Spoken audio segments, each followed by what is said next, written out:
clarification, the March 6th minutes were actually distributed at the last meeting, but I brought some additional copies with people. Okay.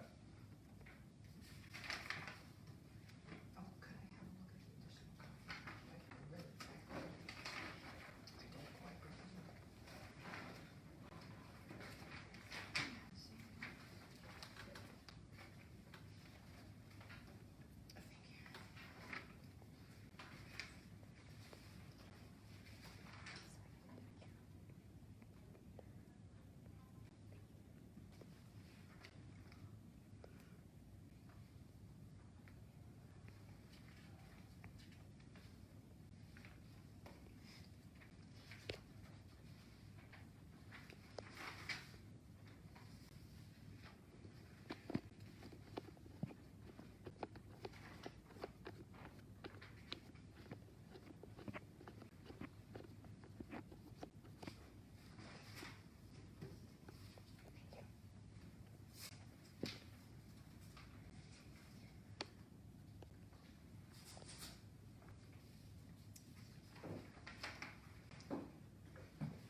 I would move to accept it.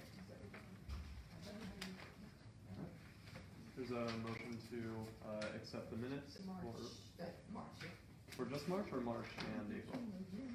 Oh, well, I have a correction for the April, and we're doing them, Okay. together. Let's just do March first. So we have a motion to approve the March minutes. Is there a second?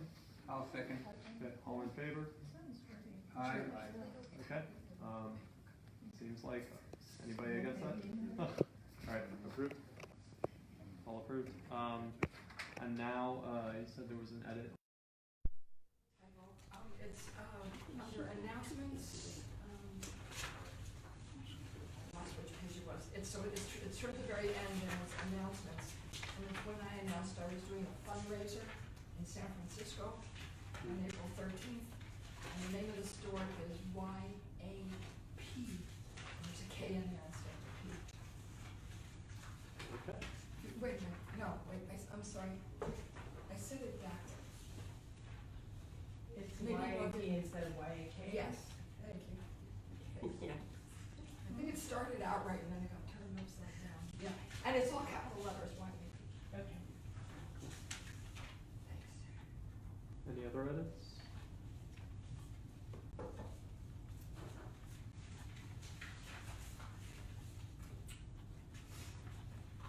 Okay. I'll wait, but whenever anybody wants to put forward a motion, feel free.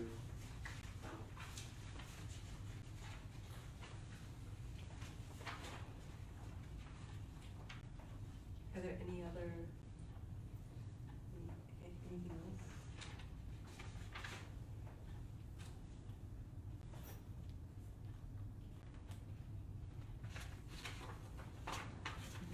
Okay. Move to approve? Great. We have a motion. Is there a second? Cool. Second. All in favor? Aye. All approved? Okay. Great. So, now we have a staff update. Is there any updates? Sure. So I submitted our informational item regarding the kiosks, and that is on the agenda for the May 28th City Council meeting. And I guess I wanted to share through some internal conversations that I've had that the city is aware that there might be some legal liability if they roll out the kiosks without the accessibility features for people who are blind and have visual impairments. So they are working with the vendor who is consulting with Lighthouse for the Blind to get those accessibility features integrated, but I don't have specific information about when exactly they will be rolled out or if the rollout will be concurrent with these features. But I wanted to let you guys know that, and I just also wanted to make you aware that I think we were told that they were rolling out like in the next couple months, like kind of imminently. And in the meeting I was in, the people who are kind of spearheading this, which is not Public Works, but Economic Development, said that we're at least a good 6 months away from rollout. So that just gives you more of a sense of the time frame. And also, our work plan was submitted through the approval process to be submitted to council for approval, and that should be on the agenda either in late June or early July. It just things need to be submitted like several months before they actually get on the council calendar for our own internal processes. So I just wanted to let you know that both those things were submitted, and that's the timeline. So they'll be on the calendar for which council meeting then? So the kiosk is definitely on the calendar for 5/28. Okay. And I think I was told that we would be looking at getting the work plan submitted to council for the 6/25 or 6/28 meeting, whatever is the one that's that last week in June. Mm-hmm. But that still needs to go through some internal approvals before it actually gets submitted to the council. I have two questions. Sure. On the kiosk, was that an information item, or are we making a recommendation? We submitted it as an informational item. That's what Yeah. okay. So, And on the work plan, I guess I wasn't aware that it actually went to council. Yeah, it's required. Could you tell us just how that goes? It's required that we submit it to council, and then I think once it's submitted to council, it's posted on the website.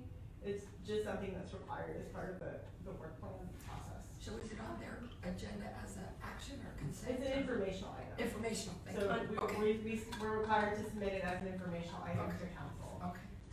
Quick question for clarification on this council meeting on the 28th, are they gonna be discussing the kiosks or are they gonna be doing an action? That's where I'm confused. Well, we submitted it as an informational item, Right. not an action. So we are not asking the council to take any action on it, and I think procedurally, they can't take action on it. Like, they have to make a motion to take action on it at another meeting. Okay, so on the 28th, when the item comes up, it's regarding other stuff besides our informational. So we have to still wait for another meeting for them to address. No, they're getting the item for the 28th meeting as an informational item. I get it now, I'm sorry, now I'm hearing you. So what I'm Yeah. saying is that just based on the way informational items work, like, we didn't ask them, we didn't submit it as an action item, so we didn't say council take this specific action, but they can still decide at a later, at the next meeting to say, well, based on this information, we wanna vote to postpone the kiosks, or we wanna go ahead and move forward with the kiosks, and, I don't know for sure, I think, what the outcome is gonna be. I don't think anybody really fully knows, but it seems that they're kind of internally aware that there will be some issues if they do not get rolled out in Yeah, an accessible fashion. Asking just in case one of us should attend that 28th Right. meeting, that's what I'm getting at, to Yeah. understand it. Maybe, Doesn't sound like it makes any. but it still might be good, Yeah. for somebody to be present, because the technology things can be very important. Yeah, I think the vendor did ask when is this item being submitted to council for what meeting, because we would like to send someone in case they have any questions. Yeah. So we did send, but So again, we everyone did send it said as no. an informational item, so. Yeah. I'm just providing information. You're just No, no, no, information. what I'm getting at here is I'd be more than happy to go to that meeting, because that's what I do anyway in Oakland and other areas, to ensure what's being discussed in order to have information, because this is very important to make sure third-party stuff is accessible, so we don't run into an Uber or Lyft situation with information again. I'm gonna ask one question really quickly, and then is generally for informational items, they don't really pull it for discussion. Is that correct? Or they might, or sometimes they just read it out of the packet and then Yeah, other it's times they. it's generally not part of the discussion. They could choose to move it to an action item for a different meeting. Yeah. I mean, Okay. that's what That's was why explained it's kind of- to me, so. Yeah, so it seems, Just put it out there. yeah, That's what we choose to do. I could be more of a representative of the group of us, or I can also be an individual. I've been going for an individual for a while now. It might be nice to have some collective voices here. gotcha. Thanks. So I wanted to say that because of that process that you just described, that it won't be discussed, it's just, it's information submitted to them, that's all. Yeah, they've read it. But if anybody wanted to, but it's listed on that particular agenda, because it's a council information item. Yes. If anybody wanted to make a comment, it could be done, I believe, under the, public comment on items not on the agenda at the very beginning. Say something like, Yeah. from the Commission on Disability, and I know you have received an information packet, and I'm here just excited about you guys taking in that information, thank you very much. Elvis left the building. If I might, I think in that case, we would need to give the thumbs up to one of the commissioners here in order to represent That's what I'm themselves as- suggesting. And so we need to do that under the actual action item Yeah, of kiosks, but yeah, okay. that's what I was gonna say. And did we write down Would we kiosks move that we consider that as today? Should I pick the zip? The kiosk is not on the agenda right now, so, next we have approval and order of the agenda. If anybody wants to add a short discussion on the kiosk, then we can do that. I So- would like to order a short discussion on that kiosk. Okay, let's, Yeah. go ahead. So I'm gonna ask our secretary, because it's an action we wanna take, and any actions are required to be on the agenda as part of public notice. So not wanting to do anything that is not consistent with council policy, Could we how do we do it? Can we put it under navigation, sorry, I'm Navigable having an cities. MS issue today with my mouth. Can we put it under there, because It's part of these it. kiosks are part of directions I in like the that. area? Can we use that? Yeah, and in the write-up, it mentions obstructions Yeah. on sidewalks, so Yes. I think that's I fair. think it'd be a beautiful place. Okay, They're literally here to help people navigate the city and direct them to Yeah. different resources. So Anyway, if sorry. you're gonna obstruct the sidewalk, maybe you should be accessible. That's what I'd say. alright, Well, so can we moving, move there? I yeah, motion that we place that. well, let's just Yeah. include it as part of the, It's as part of the navigable cities okay. discussion. Dominica, was there anything else? No. No other staff updates, okay? So, if we can, there's no other staff updates, and we don't need to add an item about kiosks to the agenda, that can be discussed as a part of the navigable cities framework, so does anybody have any, edits to the agenda or anything along those lines? Or does anybody want to move to approve the agenda? Or move to just toss it all out? If we approve the changes, I'll motion to approve whatever changes we made. Well, There's a typo on the agenda. there is a typo on the agenda. Dun, dun, Item dun. number 6, Okay. Pg&e medical. Oh, thank you, I was wondering what that was. Oh, Pg&e medical. yeah, that's, I get it. you can thank my Dragon Naturally Speaking software for that Oh, one, so. no I problem. have a Um, question about that. If I'm. let's,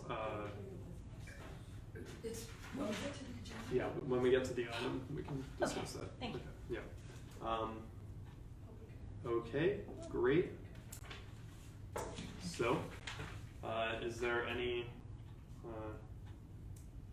anything else besides, changing that typo? No, I move that we approve the order.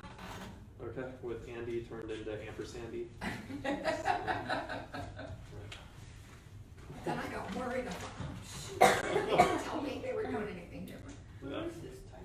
Yeah, item number 6. I'm now getting curious with the way you. It's said right it. at the top of item number 6. Thank you. Yeah. Okay, great. So, we have a motion to approve. Is there a second? Sure. Cool. Second. And, all in favor? Yep. Cool. All approved. All right, now, and I know we have plenty of guests here. We have 3 minutes per speaker, to start off. We will be taking a 5-minute break around 8 p.m. We start a few minutes late, so it might be more like 8:15. We'll see how we're all feeling. And there that is. So, Vice Chair Leader has brought up the secretary issues and accessibility concerns before. I'm just wondering if anybody has any further comments, and yeah, welcoming staff representative and secretary. So, anybody have anything else? Yeah. I'm sorry, are we welcoming our new secretary? Yeah. Same piece. Might as well. Okay. Yeah. No, it's fine, I just So- wanna make I sure. never tells me a problem, Yeah. but you can also welcome me. Yeah. Well, I totally agree with Yeah. welcoming our new secretary. And, I do wanna comment, on this room, this meeting space right here, which it's, becomes difficult, as many people know who are in this room. Number one, if one's disability is not visible, and number two, if one's disability is visible, but some parts of it may not be visible. So I've always been totally open about my multiple sclerosis and what it does. The room being so crowded, and in order to get to chairs and things, is incredibly difficult for me. And there actually, there wasn't 36, I mean, I'm also an ADA coordinator and I do site reviews and stuff, but I'm not even talking about that. It's that it's, so, and this is the way the room always is, and this is the way the staff who work here use the room, I know that. So I don't really have an answer or a proposal on what to do, but every time we're here it is so crowded that I don't know if other people have difficulty getting around the room, but I do. So I wanted to, I guess my request would be that if there's anything that could be done maybe ahead of our meeting. I mean, I didn't mind going around there, but then when I got there, I had to move that thing over. Yeah. That would be helpful. And what if we have other people Yeah. who can't get in with a walker or wheelchair or Well, something? you're visually impaired, good luck to you. Yeah. Very good, thanks. Well, that's We- me. I was focused on my Visually own impaired, but I got self, it. yeah, thank you. So, any other comments? I was going to ask, is there, because we recently moved here and the prior location at the senior center was a big open space, Dominica, is it possible to discuss with city staff about even potentially getting a new location? This one is, I know a lot of people with disabilities live, closer to transit. This is kind of removed from all of that. A lot of people with disabilities rely on transit. I was concerned about this location when we started out here, and if it's possible, at least in the future during the reallocation of space, for us to check out other spots or other people. How do other people feel about that? I mean, Well, as a woman with a disability, it's dangerous to even wait for an Uber, and I go to other meetings here, and Yeah. there's that area, there's nobody here. As a woman with a disability, it's not what I wanna be doing. okay. It's not lit. At one time, the question had come up about us using a part of Ed Roberts' campus. I don't know what happened to that suggestion, but maybe they're open to that or not open to that, because I don't think at this time of evening they have much activity going on there. So Well- that's a hub that's easy and accessible by both BART and public transportation, and the parking is there, and it's well lit 24 hours a day, 7 days a week. So we might ask again the city fathers and ask them what kind of association do we have with the Ed Roberts campus? Yeah. I don't know the answer to that offhand, but I think it would be easier to try to move it to a city facility, or at the very least, I can talk to the people who were here, who, work here, to see if we can get someone to, remove some of the obstructions in this space, reduce the amount of furniture, and I can also, inquire about other possible meeting spaces. But one other thing, at our last meeting, we were discussing very, very strongly about advertising to get more people to come to the meetings. With this being here, I'm gonna say myself, this is a deterrent, because people first don't say, how am I gonna get here? When they do like I did, I've been living in Berkeley since 1960, come down here to the forest away, it's a little dark at night now. If I catch the bus, I've gotta come from over here at night, and at 10 o'clock at night, me standing out there waiting for the bus, and if it's raining, or whatever inconvenient right now, do I feel safe and stuff like that? And if we start getting a large amount of people, they can't fit in here. If somebody like myself or our secretary have to go out for any reason, meaning to the bathroom or something like that, then we gotta stop the whole meeting and do a complete shift. It's like turning the earth in a counterclockwise position. Yeah. So before we start addressing, my suggestion on is food for thought. I like to be careful when I use my word. For us to ask them to just rearrange the furniture still will not give us the space that is needed if we now get ready to do a massive push on increasing the attendance here for this meeting. Right, but I think we're moving away from discussing the accessibility concerns, so Yeah, what I might think change we it? can I also have, apologize. no, it's fine. So I think we can also add this as maybe as an item to the next meeting. I can think- follow It is on. an accessibility concern. Right. Or having- No, I know, we talked about that I think- aspect of I it. think follow what. Yeah. Hold on, let's, all right, I'm gonna try to do the chair thing. Yes. Right. Yeah. Sorry, you were speaking. Her or me? Yeah. I'm just gonna be firm in terms of tagging with him and the rest of us. The city of Berkeley sometimes makes it very impossible for accessibility to take place. A meeting is supposed to be for the public. If Mhm. this isn't accessible to persons here right now in this meeting, if it cannot be accessible to the diverse community of individuals with disabilities coming into this meeting, it's not an accessible room. So I'm just gonna be firm and say, can we do something about that? Mhm. Okay. And I'd like to. Other comments, I wanna say something, but, I just want to say we welcome the guests, and Yeah. we've had more guests here than we have the other nights. So, I mean, there's a lot of I factors know, that, we're finally you getting know, guests. see, Make it hospitable. yeah, so I actually don't think this is, it's a further distance for me, that parking's easier, and I don't know, it's the same to me, so if something else is significantly better for other people, it's okay. okay. In the interest of time, we're already over the 5 minutes here. I guess, Dominica, we can, chat about what options are, offline. Yeah, See, I mean, I add it- totally add hear it to what next everybody's week's saying, and I will definitely, you know, look into what other options there are and bring that feedback back. Yeah. So do we need to take actual action or just do what we're doing and let you know what the issue is and request that you address it? I think, Would it help you any if we took any more formal action? Or does it not matter? If it doesn't matter, then.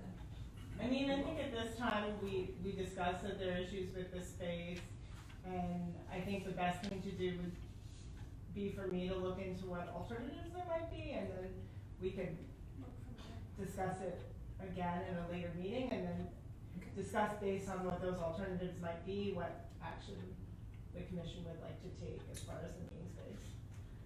okay, if everybody's okay, for us to address this next meeting, see what's possible in between, and then move on to item number 2, is that okay with everybody? Great. Okay, so item number 2, Navigable Cities Informational Report to Council. Did everybody see? I'm actually not entirely sure if the full, the full plan is not addressed or is not included here, but this would be just an informational item to be sent to council, right here, which says that we care about navigable cities and that there is a report that will be attached, which is the one that we approved the last month or the month before. So, yep. I just, if since I wasn't at the last meeting, I just wanna, bring up if there's any other place we can send something like that, because I'm now on the advisory committee of the Zero Action Plan that has a lot to do with these areas, and this came up in our first meeting. It might be helpful to figure out a way where we could formalize participation, that maybe the person who's present, instead of being a self-advocate, might be from the Commission on Disability, because these items are very much in tandem with this plan. And I brought this to provide to anybody who wants to read it, but attended this meeting. we were talking about the streets and the pavement and the inability to negotiate the cities, and also buses when you're doing construction, and that's the reason why I'm bringing it up. So this is actually making a plan, and we Cool. could insert ourselves there. And what's the geography that this is addressing? All of Alameda County, or? This is addressing no collisions with pedestrians and cars or bicycles, and I think this issue, in factual base, one of the fact base of collisions is speed of cars. There's several other things on the data, and and disability has been left out when I went to this meeting, so, or not fully, so I'm pressing it. So in terms of the fact base, that's what I introduced, and it would be great for, and it was agreed upon, and so pavement and public works is a part of this, and navigational cities is therefore something that might be a good place for us to be able to have an individual advocate become a Commission on Disability advocate, to speak. Okay. And I think that committee, I did send out an email saying they were explicitly looking for, you're talking about the name is escaping me now. It's but, like zero vision. Right, the Vision Zero committee. I believe I sent out an email to the commission. They were looking for a commissioner from the Commission on Disability to participate. So I think they were looking specifically. So I think. Yeah, but the commission has to agree on that, and there was no agreement. So I went as an advocate. I did tell them I'm from the Commission on Disability, but I'm not speaking for the Commission on Disability. What I'm asking the commission to do is consider allowing me to do that, and quickly. There's gonna be 6 meetings, and I'm hoping, since it's not on the agenda this time, I don't know how we could, but the next meeting, if it could be put on the agenda and we can actually formally vote me as representing, because then I can take this information to that meeting. I believe that since this item is on the agenda and this is the item, this is the topic we're talking about, that it would be reasonable for a motion to agree that Commissioner Walsh will represent the commission at the Zero Vision? The vision is called Vision Zero. Sorry. So It's unless. okay, I'm a reverser too, Right. so Yeah. have fun That's the with second it. time I've done that. Yeah. So unless there's some other reason not to do that or something else I should know, I would go ahead and look that up.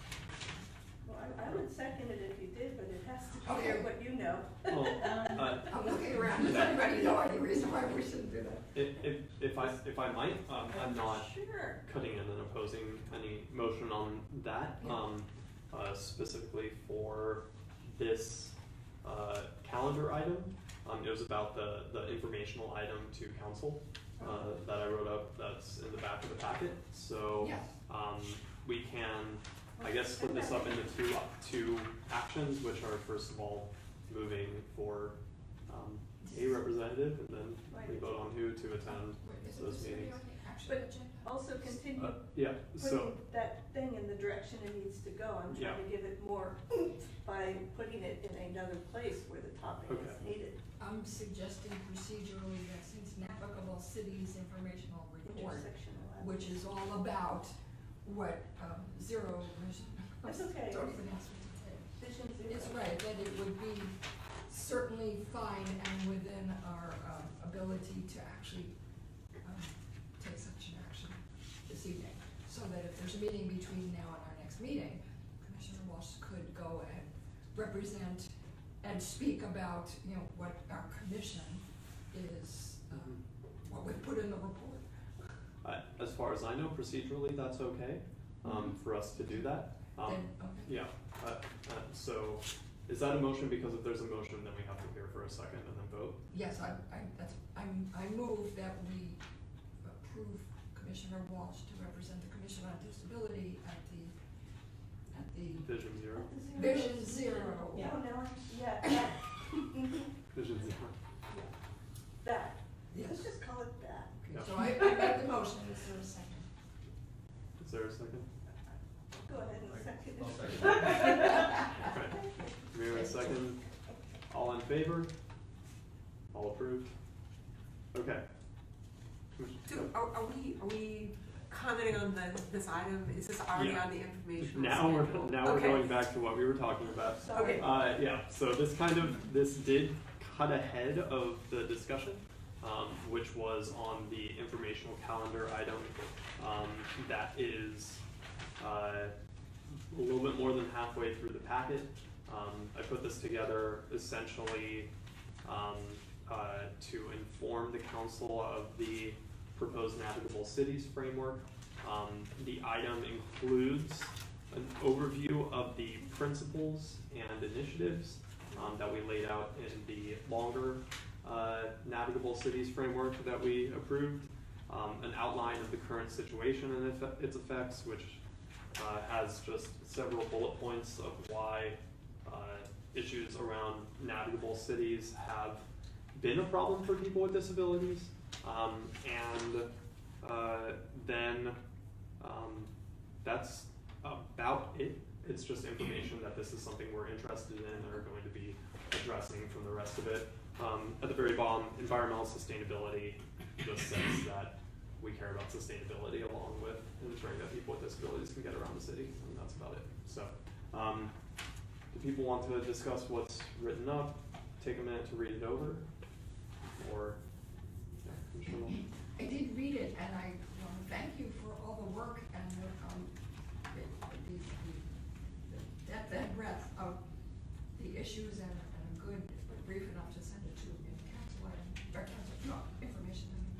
So, I don't have any issues or concerns about it. I think it's an excellent write-up on what the issue is, and want to thank you for that. Yeah. And this will be really helpful now that you guys have given me an okay in, because now I have some data to present, so thank you. Yeah, absolutely. And And that's why it was, a previous packet had the full plan, which was Yes. 6-7 And I read pages. those. It was something like that. It was Yeah. good. So, I think it's really good. I guess my only comment is it'd be really nice to have some real specifics and some photos. So we're, examples where the curb cuts are missing and stuff like that. So okay. if it's possible to, is it reasonable to just addendum it if you're going to come up with some photos or something? I guess, Dominica, is it possible if a commissioner were to motion to include photos for, I'm sure, we could take photos with our cell phone, but I'm assuming that the city has some photos in its stock of accessibility issues in public spaces, is that correct? I don't know the answer to that. Okay, Or is there an example of the Shout corner out without a curb cut? yeah, That you can, a missing curb cut. yeah. Well, with the timeline, I guess, on this is because it takes a couple council meetings from something being passed here to something being put on the council agenda. Would it be okay to say approve this here with the addendum that someone will, I can do it, find photos before the next meeting and we include it when it's submitted to council? Is that okay? you could Okay. put photos upon request on what you're turning in, and turn it in, and if those photos are requested, then, given enough time, we can produce them. That's what I would suggest. I'm all for moving forward with what we have.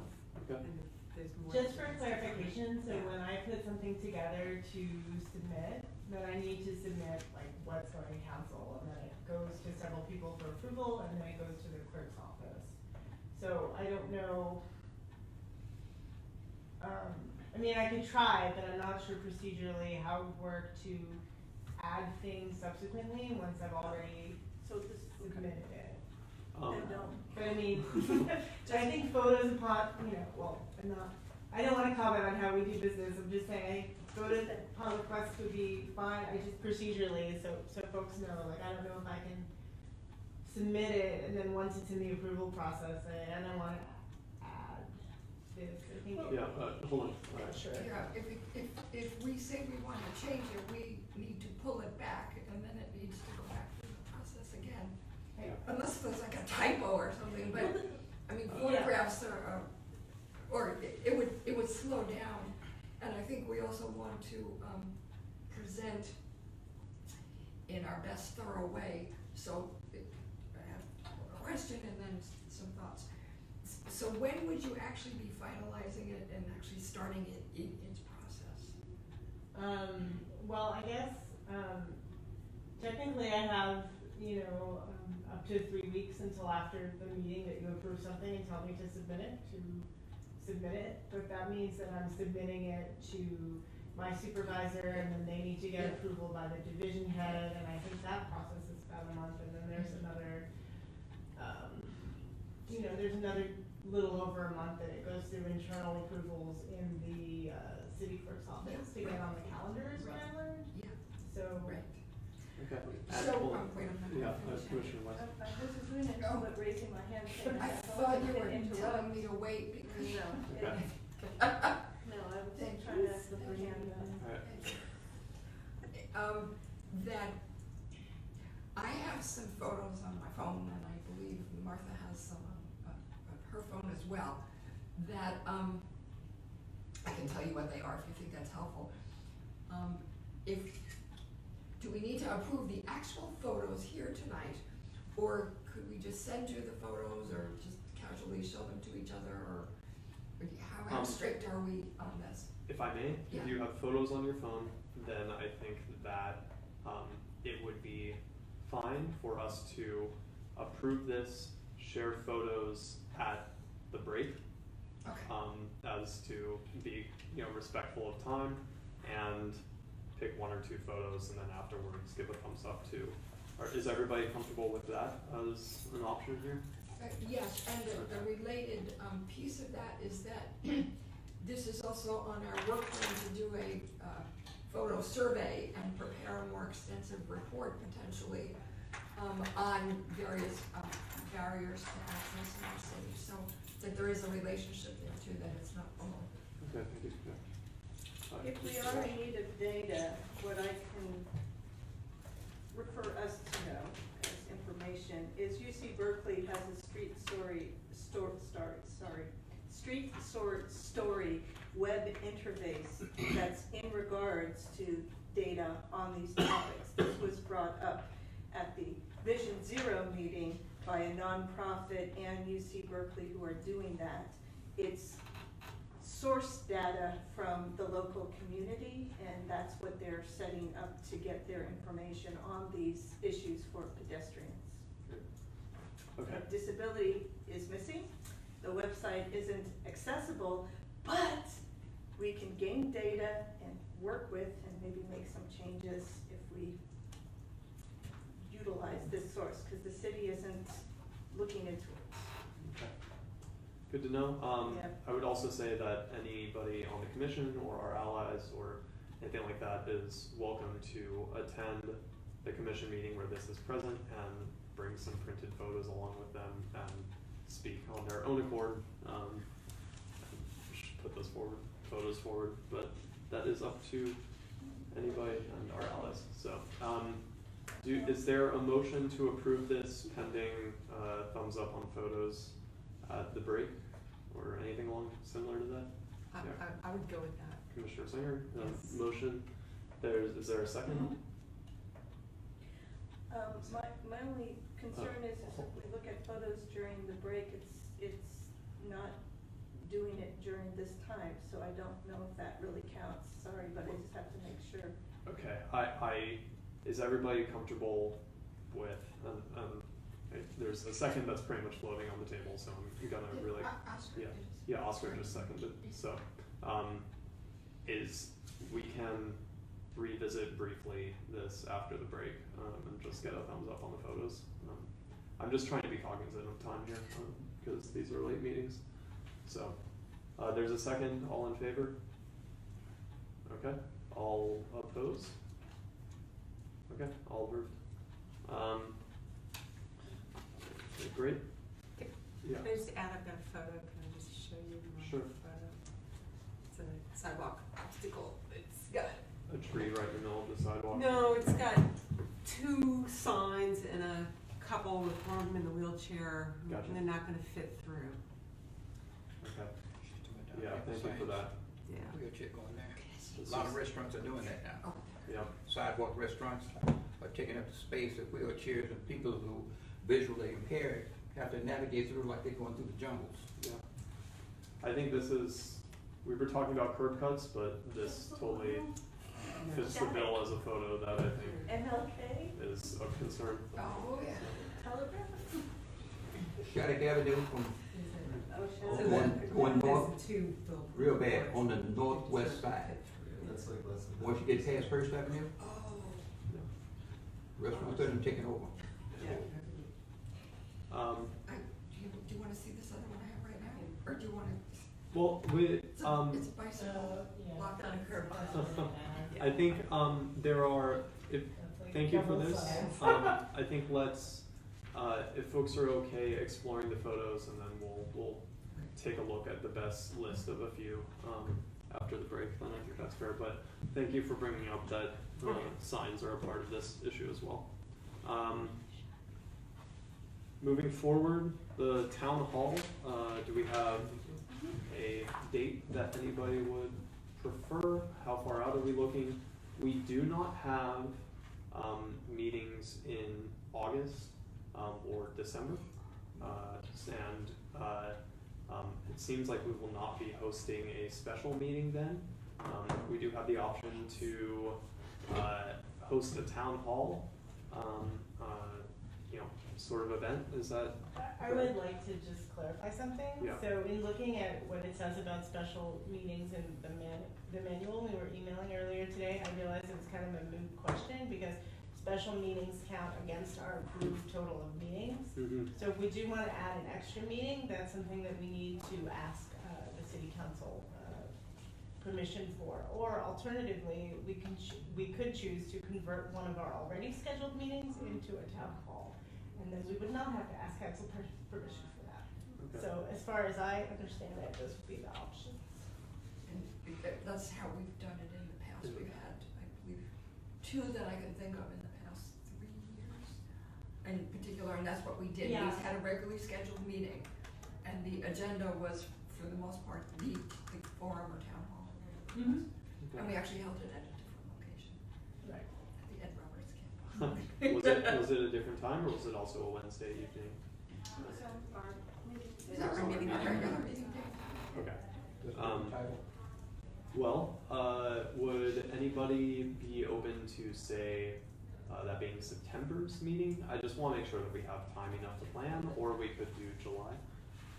Why couldn't we make it October, isn't that Disability Awareness Month? Cool. Yeah. Is everybody okay with October? Does anybody wanna do it next month and be stressed out for 4 weeks? I think if we do Ed Roberts, I was sort of looking in the file about the previous town halls and there was a rental agreement. So I think if we do Ed Roberts, we do have to make arrangements to rent the space. So it would be good to give us some lead time to figure out, I think, venue. Yeah, the other option that we could have if we're doing a town hall is get a co-sponsor, who is a tenant of the Ed Roberts campus, that's right. because then they are able to reserve rooms for free. So if this is something that's, that first of all, it's okay for us, to co-sponsor with, say, one of the nonprofits or organizations in the Ed Roberts campus, then, that could be something. Otherwise, we'll have to discuss, how that rental fee works. But I'm all in favor of Ed Roberts campus. I think that's centrally located, disability focused. Would So- Dreaded would jump in to sponsor us then? Could you find out, since you have a WID association? Slight one, yeah. You kind of have let us, can I just add something? The forum that's coming up that this commission is co-sponsoring Yeah. is actually DREDF is providing the space Yeah. for us, we're not paying for the space. Okay. So just as an example, and my question, do we need to, what's the process for asking World Institute on Disability, for example, to co-sponsor and have us have that space, both Yeah. for WID and for us? We could, Does the secretary Yeah. need to call them? we could motion for, I think Dominic and I to work together on that. Feel free to empower us. I know the Ed Robertson space pretty well, so, we can make that happen. Yeah, Commissioner. Mr. Chair, what's wrong with us asking to use South Berkeley, which is no more, no less than what when we were using North Berkeley for a special meeting or regular meetings? And it's spacious and you got the parking and easy access, so why, and it's a city-owned piece of property. So why can't we switch that special meeting there, and if it goes well, then we can go and ask for our regular meeting to be held there? Yeah, Commissioner. There, just some logistical housekeeping kinds of things is that there's a lot more parking available at Roberts, and at Roberts is a much, you know it. But they gotta pay. It's much bigger. We might- No, what we're talking about is to do it with sponsorship from WID so that there's no payment. And that we could ongoing, at any point, we could request to have one of our regular meetings, in fact, at the South Berkeley Center. Couldn't we switch there? Yeah, which it would be, like, let's put it on the agenda for our next meeting about where we are meeting. I think Yeah. South Berkeley Senior Yeah. Center is a good opportunity. It's perfect for Yeah. our meetings, there's enough room there, it's a nice place. Okay. What did we do? Moving. The regular meeting. So could we let- talk about that at our next We'll meeting? bring up potential location options and then do that. If I might make a small aside, I think I wouldn't mind discussing and exploring 6 p.m. instead of 6:30 p.m. start time if other commissioners are open to it. But that will be another discussion. Can we just since this is a 5-minute item, is there any motion to approve October and exploring space? I'll For the motion town hall? to approve October and exploring space. Okay.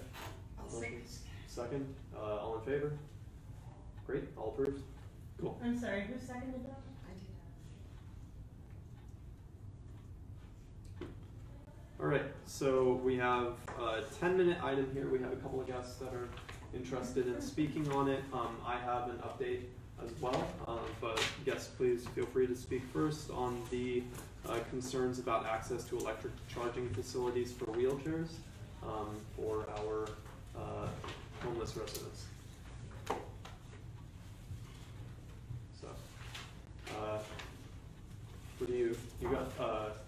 We'll keep it to 3 minutes, but please feel free to speak. I've only been here a few times, and, you know, the first time I did feel, and I'm gonna put this word to it because it does apply, I felt stigmatized about coming here. I'm glad that I was able to think about it a little bit and go, oh, no, I'm definitely coming here, because I'm sure glad I came. Everybody here has made me feel really welcome, and I realize I should have probably been here a long time ago instead of going around this. But essentially, my camp is currently 14 disabled people and 7 people that aren't. That's what I have. Now, I've been doing this for 22 years now. The figures have changed on that, but there's always been disabled people involved in what I'm doing out here. In fact, at a certain point, when I was living inside, I realized that that was an inhibition on my ability to do what I'm doing out here, and just gave up the house too. So, I look forward to a lot more interaction with this commission. And I want to thank everybody for making me feel welcome here. The issue of the electricity for wheelchairs is what actually got me to come here in the first place. And oh, I got a flyer over there. Do you have one of those, Mr. G? It should be right there by my pack. Yeah. You can pass that around. Everybody can see that. It's not that that's really that important to this, but it's part of an explanation I have about the current situation in my camp in regard to the electricity in my camp. And that is that this kid, because he burned up his wheelchair attempting to charge it with solar panels, now has a manual chair, and he's gonna make that 60-mile run in his manual chair. thought she just might like This to know that. here? Yes. Awesome. And I want to say that this is right up about the 3-minute time frame. Did you have Is that right? any other final Well, thoughts? the current status is that we do have somebody in my camp that needs a chair charged. They can turn on electricity in the pole. They haven't done it so far. Phil Harrington was the guy that was gonna do it, and I haven't had any contact with him ever since he said, oh, contact me and I'll do it. Somehow, for some reason, the city refuses to have any interaction with me of any kind at all. I've suggested to many people in the city that they call me when we have a problem instead of bringing the police out to my camp. And so far, the only response I've gotten is, oh yeah, that's a great idea, I'll take your number, and then if I call them, I can give them my number on the phone and they'll answer the first time I call, and then that's it. I never get a call back except more police in my camp.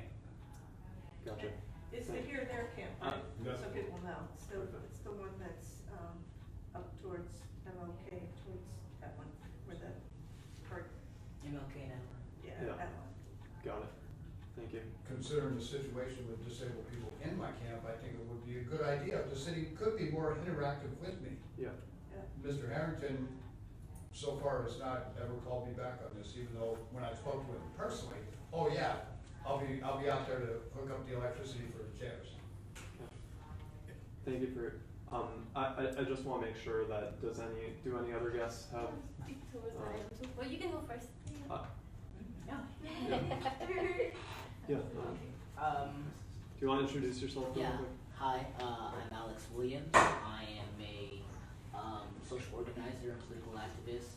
I have been with the first they came to the home with list Here There camp on Adeline and MLK for about half a month now. I can personally verify that 14 disabled people is 100% accurate. And I just wanted to speak on an experience I had with one of members of the camp who is not much older than myself and has several physical disabilities, including a severe kidney malfunction, who fully expects that he will die homeless, and that he will never live in a home for his adult life, and that is just the way his life is going to be. And after having experienced severe abuse as a child and now experiencing this as an adult, that is just the life that he expects to live. And so I just wanted to speak on that, just because his story is just one of very many. It is not uncommon for disabled people to be homeless. In fact, on a study presented to the city council just last night, as many as 75% of the homeless people in Berkeley are physically disabled. So this is very much a question of how civil and how important it is for us to give a quality of life to physically disabled people, and I just wanted to thank you. Thank you. Yeah, I wanted to also talk about the wheelchair access. I would like to say that I know a couple of people that also live around People's Park that also need like electricity for their wheelchair. And most of the time they have to depend on the neighbors that live around the park to get electricity for the wheelchair. Like Lucy, bless her heart, I know she's always waiting for her Rapunzel cable to come down from the window so she can charge her wheelchair. And at least she sees it with sense of humor, but you know, for other people it's a real struggle to just find an outlet and get all that power that they need. And like I know for her is that she's like watching her chair across the street being charged and then her stuff like on the other side, and she's like stuck in the middle for the whole time that her charge is being charged because she can't leave her without her stuff, and she always has to keep an eye. So I feel like one thing that they can do there is just turn on the power on the stage. You know, we just had the concert at People's Park and we had electricity for the music. Why can't we just have electricity be turned on like during park hours, 6 in the morning to 10 p.m. You know, like at least that will give people like a real window to park their to charge their wheelchair or their other items. And the outlets are already there. We don't have to build anything else. Just turn on the power. Yeah. Thank you. I want to really quickly, before we go into discussion, just set the framework here, which is that I think we've all expressed that this is a concern for us, it's a concern for the commission, for people with disabilities and the homeless population. There are several factors that we need to consider. First of all is access to and possession of actual wheelchair chargers, because having access to an outlet is kind of a moot point if somebody doesn't have a wheelchair charger to convert electrical power to charging the chair. I think I'm aware that the Here There camp is very pretty well organized and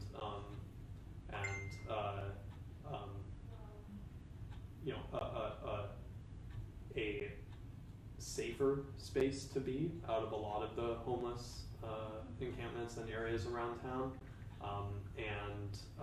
There are some areas where assaults and substance issues and things like that come up, and just in some discussions I've discovered that people might acquire a charger and then either it gets stolen or somehow goes out of their possession, and then that would be an issue.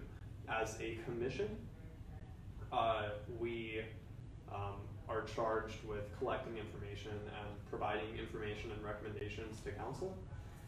What we can do on this is that, first of all, we can gather a report and put it forward as an informational item about the things that we've discovered. Second of all is we can provide council with an item and a recommendation on what to do about this issue. The things that we need to consider in that are,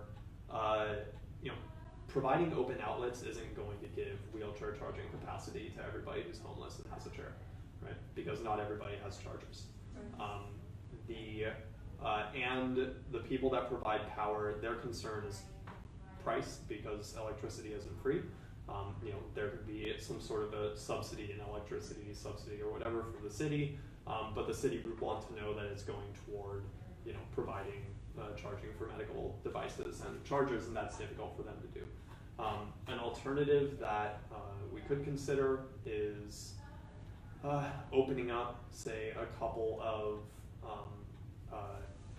corners of senior shelters, or partnering with the senior centers, partnering with homeless shelters, etc., to have on hand wheelchair chargers, and then provide those to people that, homeless folks who can come and charge their chairs, at least for a little bit during the day. We need to put forward that cost benefit. This can be beneficial to the city because people won't have, the police called to help out homeless people with disabilities for charging and wheelchair issues. That, when wheelchairs run out of juice in the middle of the street, then often the police and firefighters are called, and that's a huge bill to the city. That this is, first of all, a human rights issue and a disability rights issue, and second of all, actually kind of in the cost benefit path makes sense for the city to pursue this. I'm not sure, and this is an item for discussion, how prescriptive we want to be in our recommendations to council versus collecting information and a report, giving that to council, saying this is a major concern and recommending that they take action, and then providing them with options, and charging that they, say, request that a certain set of city staff working with community members, however it may be, explore this issue and make it happen. I'm very interested in this being a forum for this issue. I'm sure a lot of fellow council members feel the same way, but we need to figure out how to channel our information and concerns into something presented to the city council. So that being said, does anybody else have ideas or next steps? I'm just gonna pop out that we do have a state that has instated a wheelchair charging station, and that is in Oregon. The State House actually initiated that, so I would recommend utilizing Oregon as a template in terms of facilitating a foundation for this happening. There's also been a call for a national why it is a human rights issue, but in terms of a state that actually initiated, that would be Oregon, so that would be my tossing. Okay. And is that just in, you said the capital, is that just in Salem or is it? State capital, Okay. state capital One- did. One outlet or for the Well, whole state or like? I'm just, a charging station there, but I'm gonna advance this with my knowledge base. Yeah. If we have charging stations for e-cars, we should have wheelchair start charging stations as well. And that's another note that I'm gonna make, because we've got our city garages that are already somewhat set up to provide that opportunity. We also have other parking lots and other areas that might be amenable to having a wheelchair charging station. So you can work with third party as well to engage the city, but right now just use the Oregon template.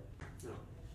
Okay, and as a note, most wheelchairs outside of like the Quickie P200, that's, you know, one of the older models, have the same plug and use similar chargers. So, I think you guys know very much I'm an advocate for you too, but I'm gonna tell you where the other side of my thought is negative about that. When you have the plugs for a person, let's say if I got that and I was plugging up my wheelchair and I know it's gonna take 2 hours for my wheelchair to park. I said, well, I'm going over and visit A.T. Salad. I'm going to get myself some coffee. Then I don't come back in 2 hours. So my wheelchair is sitting there 2 or 3 hours after it's got charged, because they have that problem with the EV cars. It's being electrified and plugged in. Person's not standing with the car and unplugging it for the next individual to come home that's traveling on the freeway. So therefore, that's the problem right there. Because what I was getting ready to say before you started the conversation is the land that you owned by the city of Berkeley or bought? It's owned by the city of Berkeley. Okay, because what I was about to say is it's very easy for BART to put plugs from where they inside their stations out there for your The accessibility. city has But plugs already there. They're built into the light poles. When we got there, they came out and turned them all off. okay, well maybe they're short plug, maybe they're short now or something like that. But I'm saying where your problem gonna be is for you guys to figure out, how do I regulate and make sure old Roberts over here don't go and have his there, and he goes, and we got 4 other guys, him, and him, sitting there waiting for their wheelchairs to be charged, and I'm out having myself some fun somewhere. But my chair's sitting there, and it's already been charged up, but not But we moving. won't have any trouble with that in the camp. I would like to see it expand to the city. I have counted up the wheelchairs that I could see out there in Berkeley. I got a total of 19 that are homeless. How can you guarantee that won't happen at your camp? What's that? That I can't come in and plug mine in and leave it there plugged after it's finished charging, I'm gone and it's still plugged in. We keep careful track of everything that happens in camp. They don't even let somebody use, they got the bathroom Yeah. supervised too, so nobody, so they're a very good camp. yeah. Okay. Commissioner. Now, as far as the rest of everybody else goes, that's a whole different story. Yeah, and if I might, you know, in my conversations, for example, some of the camps under the freeway down by the train tracks, Right. you know, where there's a lot more drugs and people don't take too much care of their wheelchair, might be just kind of, you know, zoned out on opiates or substances or whatever it might be. There's a lot of different worlds in the homeless world of Berkeley, yeah, I'm sorry we've opened it up for a conversation at the beginning, but we had limited public speaker. Unless anybody wants to cede time to get guests in the back or ask questions. Yeah, sorry, Commissioner. Sure. Commissioner Do Walsh. both, Yeah. but, I think I might have a thought, but, I would also, so I agree that this is, it's a matter of concern and, an area for our commission to be looking at and working on. And I would also like to know, because I think it needs to be part of our shaping of how we go forward. I'm guessing that this has been before the Homeless Commission. What does the Homeless Commission say, or what are their thoughts on it? And that, as we go forward with this, maybe at least a little bit of coordination so that one of us goes to one of their meetings or one of them comes to one of our meetings. And again, I'm believing that they would be taking this matter up and not ignoring it, but I could be wrong, because I don't know. Yeah. Well, Could I ask if our guests? Yeah. And could we ask our guest over here too? Is everybody okay? Yeah. Or I guess, yeah, please. You were going to say I something. just before want to you say, cut my off. name is Richie Smith, and I'm a member of Friends of Adeline, and we supervise that camp very close. It's under our guidance and supervision, and the city knows that. So there are rules, and it's the most different camp in Northern California. It's the cleanest camp in Northern California because we visit and make sure that things are clean and orderly. And everybody's not in the camp, they must agree to follow our rules, and we have some rules and regulations. I visit the camp sometime twice a day and all during the week to make sure that things are going safely, and everybody in there is cooperating, and they're happy with food coming in, and we help with the discard of garbage and all that. For a year and a half, Friends of Adeline paid for porta potty and the garbage to pick up.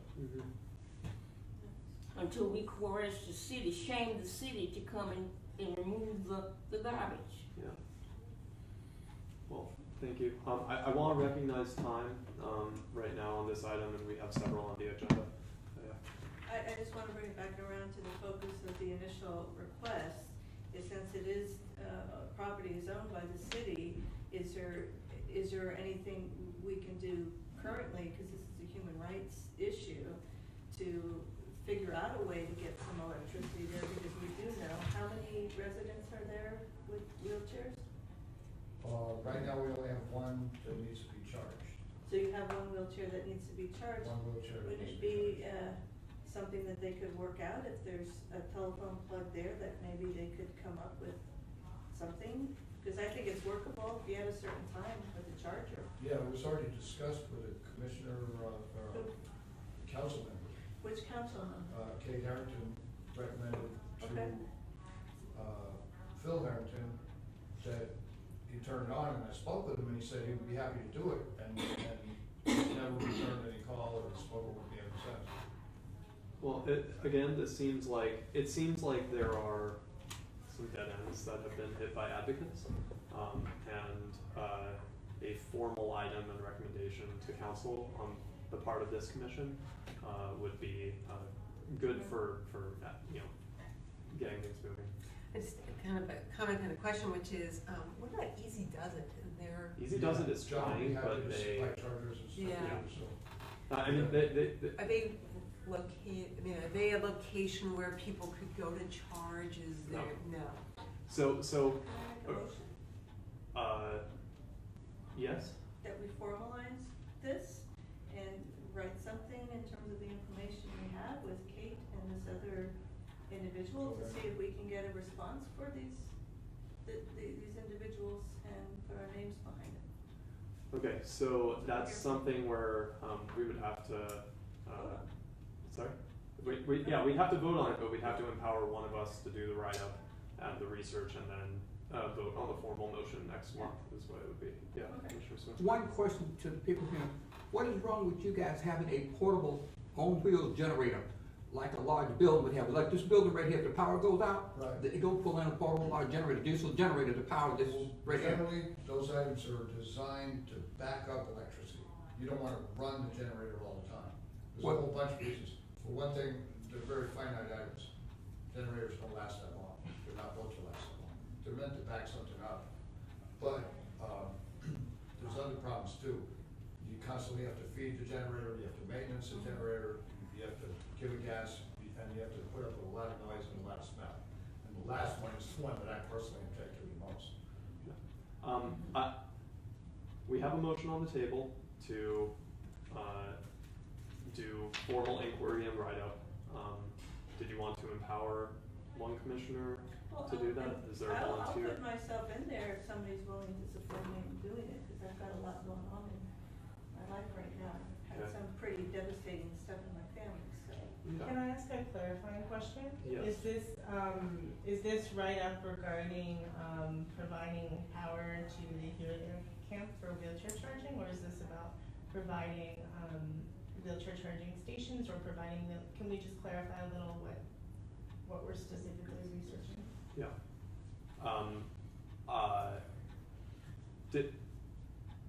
Can you spell out the motion little bit more Well, concretely. I'm gonna be as precise and creative as I can here. It is gonna be a right for wheelchair charging stations, but can we make the friendly amendment to it that we address a known camp that has an ability to create one to start, which would be here, their camp, since they have oversight, they have an organization, they have the tools there to ensure that people will be able to charge their wheelchairs. Okay. Can we love that you came, but I think that our job is to sort of look at the recommendation to council, and I don't think the goal is to make a recommendation to council to put a plug for you or to flip the switch. And that's not to dissuade you from continuing to work on that project, but The plug is already there. right. I mean, but the idea would be, I think, to go to council and say, hey, city, we have an issue. This is an example of exactly what the problem is, because it's not just your problem. There's going to be other places in the city too. And that's right. And I don't think that we have the resources to figure out where exactly the city is going to put the optimal sites for doing this, whether it's on the kiosks or whether it's city-owned sites, or but somebody at the city could, but somebody at the city could potentially investigate this better than us. And I think what any item going to council will include outline of current situations in the city of Berkeley, potentially referencing other successful endeavors such as Portland, and then providing a bullet point series of potential remedies and doing an action item for the city, say to direct XYZ city staff to explore the issue and address it. I recommend you to write it up, Cool. because you just. I'm okay writing stuff. I care about I this. make a motion to put it, you just said it and nicely. All right, there's a motion to make me do stuff.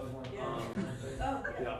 I'm very familiar with what happened in Portland. As a matter of fact, what they did is they came out and shut them off on people. Okay. You got a wheelchair plugged in, turn it off. That's what they did. All right. They set them up in the EV sites so people could have access to electricity, and then when people were using them to charge their wheelchairs, they cut them off. All right. So this is something. I guess I'm okay writing it up. I'm okay researching. What I would request the council is to empower me to have conversations on behalf of the council to collect information, so that I don't run afoul of kind of convention there. So I guess there's a motion to. I motion that you rock it. Okay, cool. Second. All in favor? Cool. All approved. All right. Moving. Before we move on, I'm wondering if, in terms of it's of concern for us now, what we do takes months. It's true. For us and then the city to do something. As part of our research, because any of us might join you in helping you do that research on what's happening, can we ask our staff to come back with any information that might be available about the agreement or the understanding that that outlet would be turned on, but it hasn't been. Yeah. In the most neutral way to ask the question. Sure. But if a council member and Director Harrington, if they made a statement to say, can we ask, I would like us to ask our secretary to find out what's the status of that. I don't have to motion it? I'm not sure that you ask. No, I That's think. a request for information. Yeah. Okay. And that'll be part of our consideration in this report. So I'd like us, Yeah. if everyone agrees, to ask you to follow up and see what information you may be able to bring back to us on the status of that, and of that action also as an example of some things, because that'll help us to know how to frame our report too. Was it two Okay. council members that gave you that?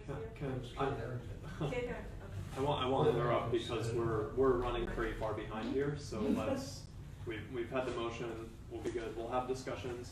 I want to say thank you to all of our guests for coming. This is very important. Thank you. And I think there was a sheet where I had people write down their names. That could make its way back to me. Thank you. You wanted to speak to the Oh, no, I took attendance for the commissioners, just for outside people. Oh, So I have them when I was typing up the minutes. That's all. No, you're good. I took roll. I marked everybody off this year. Alright, Make So- sure all our, I was a everything's teacher. I done. have my little attendance sheet with me. Commissioner Smith, did you still want to discuss the homeless concerns? I just wanna make Or a the comment or RV two, parking? just to show. Okay, did you want to discuss RV parking, or it's the Pg&e? Okay, yeah. So, In reference to the RV parking, I'll make this short and sweet.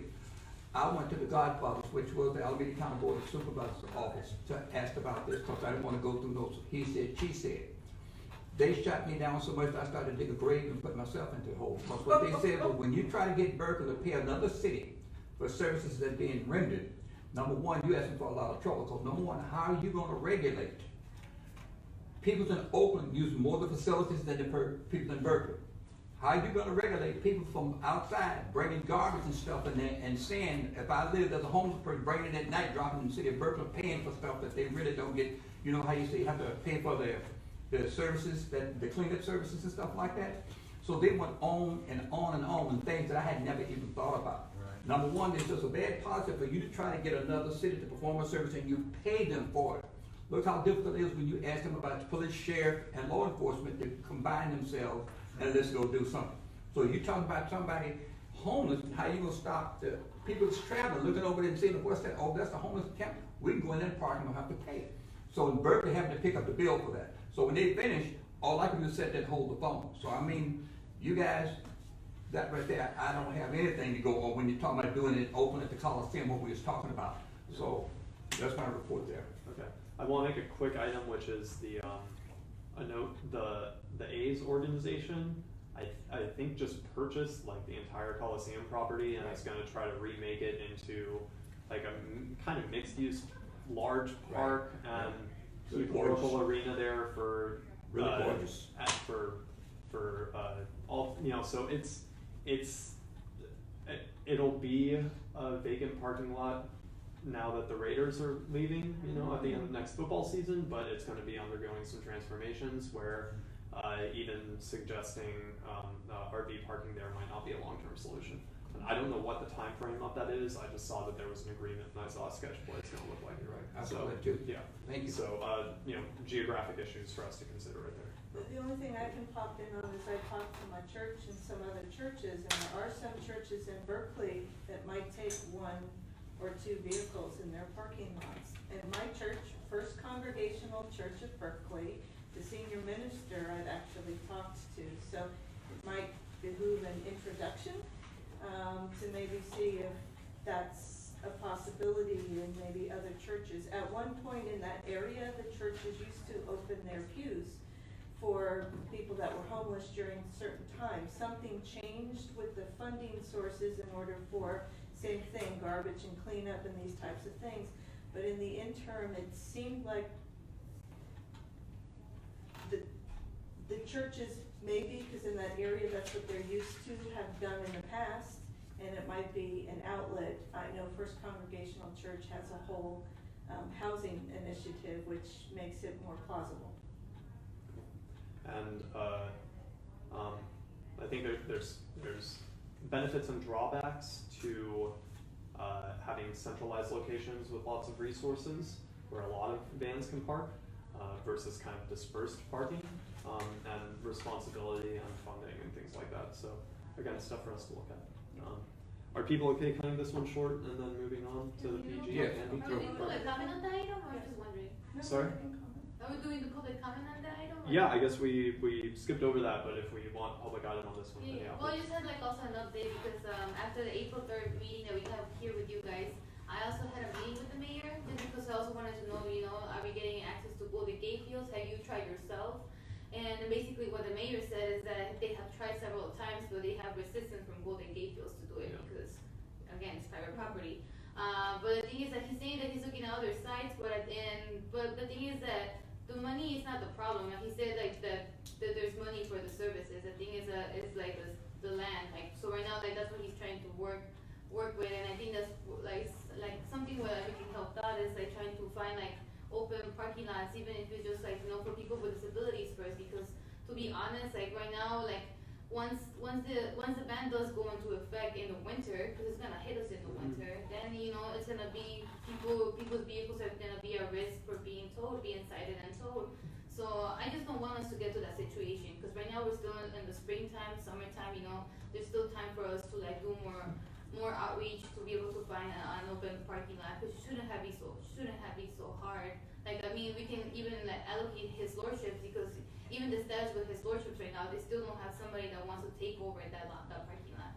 And even the mayor said that the parking lot is city property, so they own the parking lot.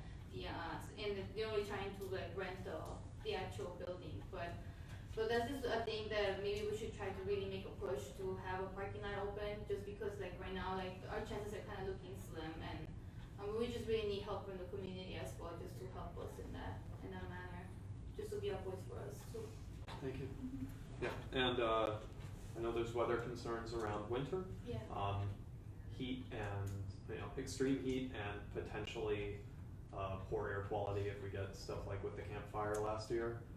Those are certainly concerns for everybody, and then the homeless population too. So, okay. I'm sure some people died just from the air. Yeah. So, yeah. Okay.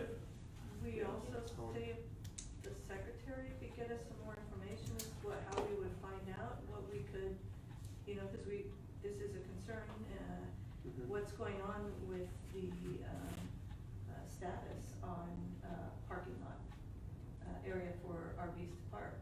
Because I know at the council it came up when I was at that meeting. So where is the city going with that? Because if we're informed, we'll be of more help to those concerned. Is that something you could check in on with the RV and the status on finding a parking lot availability that the mayor is looking into?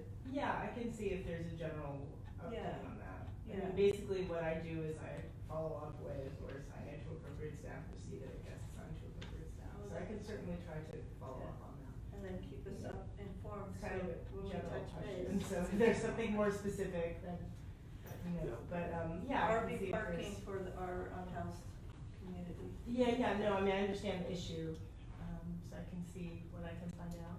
Yeah. Commissioner Smith? Just food for thought, we must remember there's two different kind of homelessness we talk about here when it comes to the RV. The RV homeless person that's working, the RV person that has no job that's homeless. Yeah.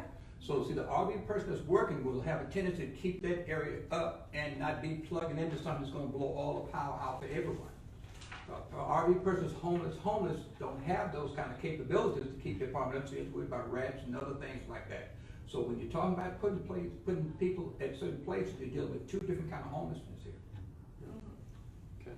Well, thank you. Are we comfortable moving forward to the Yeah, I am. fixed Thank typo? And a break right now? Okay, we need a break right now. Program. PG. And we have a guest speaker. Hello. Hello. So I'm gonna make my way over there. This is very serious, and it's a long document that they're changing the policies on, so it's important to be aware of. Hello. I know I used to be on this commission. Welcome back. Welcome you back. Thank you. I appreciate it. So I mentioned this to your commission because a lot of people are affected. Can everybody hear me? I'm sorry, I'm on a sore throat, so I'll try my best to be as loud as possible. So there's a discount program, as you know, Pg&e medical baseline program, and certain qualifications if you use them, for example, motorized wheelchairs, nebulizers, IPPV, or CPAP, I don't know what those mean. Oh yeah, and respirators, etc. You qualify for a discount on your Pg&e, and what people don't know is that if a disaster happens, those that get the discounts will not be covered for disaster services. And I know Alex will probably go into more depth, but so by signing the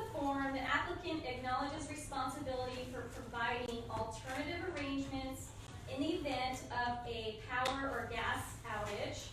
This could be interpreted as absolving PG&E of liability, liability in the case of injury or death as a result of such any outage, even if there was no prior notification. This is outrageous. That's why I'm bringing it to you. Sorry, I'm being amplified here, but it is. It's really outrageous. And the disability community and the low-income community, etc., should be aware of this, because I don't think that they are when they're signing that document that gives them the discount that they're so happy about getting, because the costs are only climbing. Everybody knows that they're increasing their rates. So let's see. Previously, you could just notify PG&E that someone in your household was dependent on power for life support, and they would tag your record. Now it appears that you have to apply for the medical baseline before they will do any of this. So they're making changes. It's really, I would say it's illegal and discriminatory. To not have liability if something were to happen to you, in case they were actually liable, and absolving PG&E of being liable for that is just heinous. So with that, I will let you discuss amongst yourselves. Thank you so much. Thank you for coming out and bringing this to our attention. Thank you. If I can set some context, so PG&E has had the medical baseline program for a while. I myself get a discounted power rate. Part of that is I need to charge my wheelchair. Part of that is I'm very sensitive to different temperatures, so they give me a discount basically on heating and air conditioning bills, right? So these are things that can be added. In the past, what PG&E has done is if they do power shutoffs, and that would be shutting off power largely around concerns of forest fires.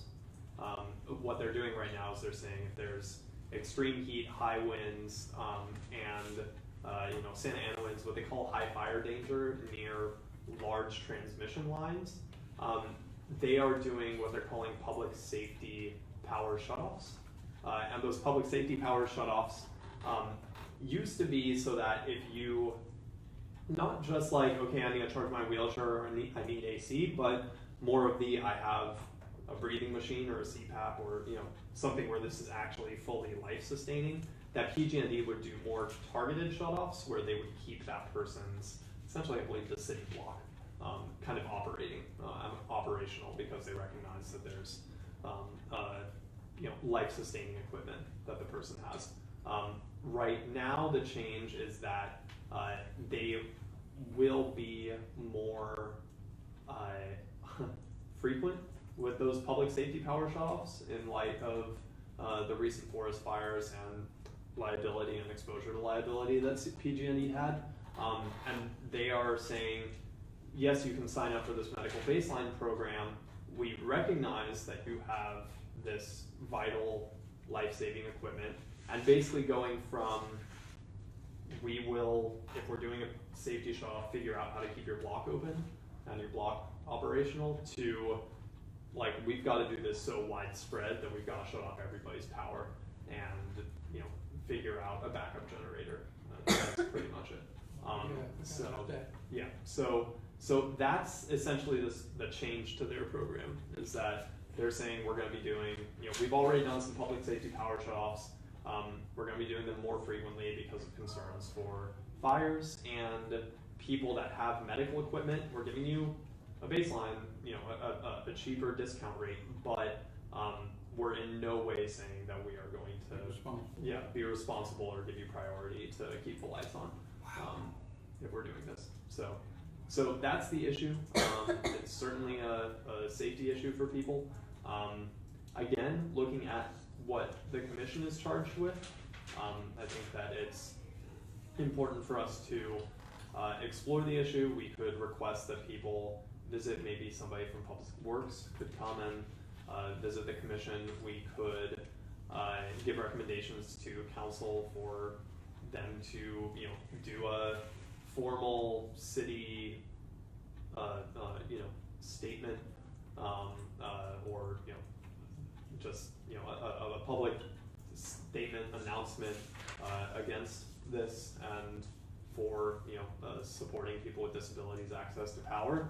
Or that, you know, something that comes to mind for me would be that if Pg&e is going to do this, then Pg&e has to figure out and provide backup generators, or you know, for people who live in apartment buildings and can't be running a diesel generator or a gas generator in their apartment, some sort of alternative, some sort of large-scale battery that can, you know, last to operate something. Lithium-ion batteries and other batteries are getting increasingly affordable. So, you know, figure out how to do that, and I think now is a good opportunity to ask questions about the program and then discuss what type of action we would want to take. Yeah. Kind of gonna go probably a little big here because I've been seeing a pattern here of consistency and a ping pong ball between federal government areas and then corporation areas of this kind of stripping it apart. I'll give you an example. ADA is going to be weakened. The kiosk is one of, when you have third-party people involved that don't have the same responsibilities. So we're seeing this again. So I'm just, bear with me. This is the same pattern I've seen with parking, same pattern I've seen when I was at a meeting at Berkeley trying to cut eco because federal government is too difficult to get. So we're going to just piece make it. What we're talking about though is something that's been going on for a while. Even FEMA will recognize, and globally companies will recognize that you're devastating persons with disabilities. Hurricane Katrina is the reason why we lost lives is because hospitals lost power and people died because they didn't have backup. Now everybody's saying, well, we resolve it, we're gonna cut corners, we're gonna have you sign something for low income, you either have money or you don't have money or save money, but whatever you do, they're sort of locking you into something where you can't get services. And that's exactly what they're doing. Couldn't Disability Rights California do something about that, or one of our other agencies is what I'm gonna poke back to you, because you're with. Yeah, well, the California Public Utilities Commission is holding hearings and open to comments on this. State capital, so we should. The state capital, yeah. So the way that works is the California Public Utilities Commission. The way that utilities work in California and other communications issues, and even the transportation network companies and Uber and Lyft are under this, is that there's the California Public Utilities Commission, which is kind of an oversight regulatory body, and they provide permits and guidance and approve rule changes that are put forward by the telecommunications and utility agencies. So, for example, there was a Senate bill that's going down, and they're having a bunch of hearings on how Uber and Lyft need to, you know, manage adding wheelchair accessible vehicles and the timeliness and whatever of that. And they're doing the same thing for any changes to PG&E's liability structure, rate changes, and issues like this. And I know that this and the change to the medical baseline is going in front of the CPUC, and they're accepting comments, and then, you know, formal parties are putting forward, you know, the legal comments, and some of them are DREDF and other disability advocacy organizations, or maybe DRA. Yeah. Well, so wait. just getting the information out is the problem. If we don't have participation in the community, and we keep saying we don't have money to PR, community just going to state it. Community's got to come together and use the free resources to get it out. Yeah. And they are out here in the community. I'm just going to say, where's the community coming and working together? That's what has to happen. Okay. Interesting. I just wanted to, when is this meeting supposed to be taking place in Sacramento, this open forum that we have a voice? You know what? I don't know when the next meeting is, but they accept. They're doing written comments, and they have deadlines on written comments. But the CPUC, it's a year-round organization, and they, yeah. I just didn't know that they had too many meetings for the open general public. I know they have a lot of closed door meetings, but I was just trying to think about that part. Now to get there even on the train, how close it comes to where they meet, but thank you. Yeah. There's a national call, and there's national people talking about that. Just gonna say this is an informational, and I would suggest people start to get on that. I'm more than happy if anybody wants to talk to me later, but there is national disability organizations and FEMA people that are working for that, and I'm on these calls every Wednesday. Cool. Every Wednesday, and I'm listening in. I'm hoping more people will join in from organizations, and not just your supervisor or not just who you think is in charge. Get on that phone and suck it up in your organization. Stop having it be one person. There's 5 people from the organization on the call. We're gonna get a lot more accomplished. That's all I'm gonna say here. Just start working on figuring it out. Put some of your own time in to make a statement. Get on that call. Okay. Well, maybe that that can be part of a future discussion. Actually, I like the idea of us sharing a calendar of events and especially regularly occurring meetings and phone calls that we can all participate in and be a part of. Adapt is So, on it. cool. FEMA. Sorry. Are there any other items? Because I feel like how would people like us to present this to council? Informational items saying we're concerned, an action item saying that we want council to. I would be strong on this one because it's emergency, and in this town, we have an emergency, a preparedness thing, and this is gonna affect that, so I would make it a very strong action item. That's also a concern that they need to, But again, right, so I mean, maybe any action we take should be in coordination with the emergency who are the emergency preparedness people? Isn't there a commission? Jennifer Lazo is the head of it. Because I kind of feel like there's a little bit of conflicting information. There's a lot of stuff that we can't control, like Pg&e. And their liability issues and all that kind of stuff, and the global warming. So the regulatory part where they're saying you're signing this new contract because this is the only one we have. That's one part of it, and the other part of it is the rural versus urban distribution of people's electricity needs. So in terms of fires and stuff, when they're turning stuff off, I don't think that's going to be a city thing nearly as much, right? So how is this going to impact? Well, no. What happens with Berkeley is so Berkeley, we get our power from far away, right? And the transmission lines go all the way, from hydroelectric power that's up in the Sierras, from natural gas powered plants. We don't really get any coal power from a bunch of renewable sources through, hyper heated high voltage transmission lines that are being blamed for hitting nearby trees and sparking fires. And what Pg&e is saying is if there are especially hot, dry days, and especially those with high winds, and we have concerns about some of these transmission lines being close to trees, we're going to shut that whole transmission line down. And Berkeley, you're not near the fire danger, but your power's getting shut off. And that's what we're dealing here with the public safety power shutoffs.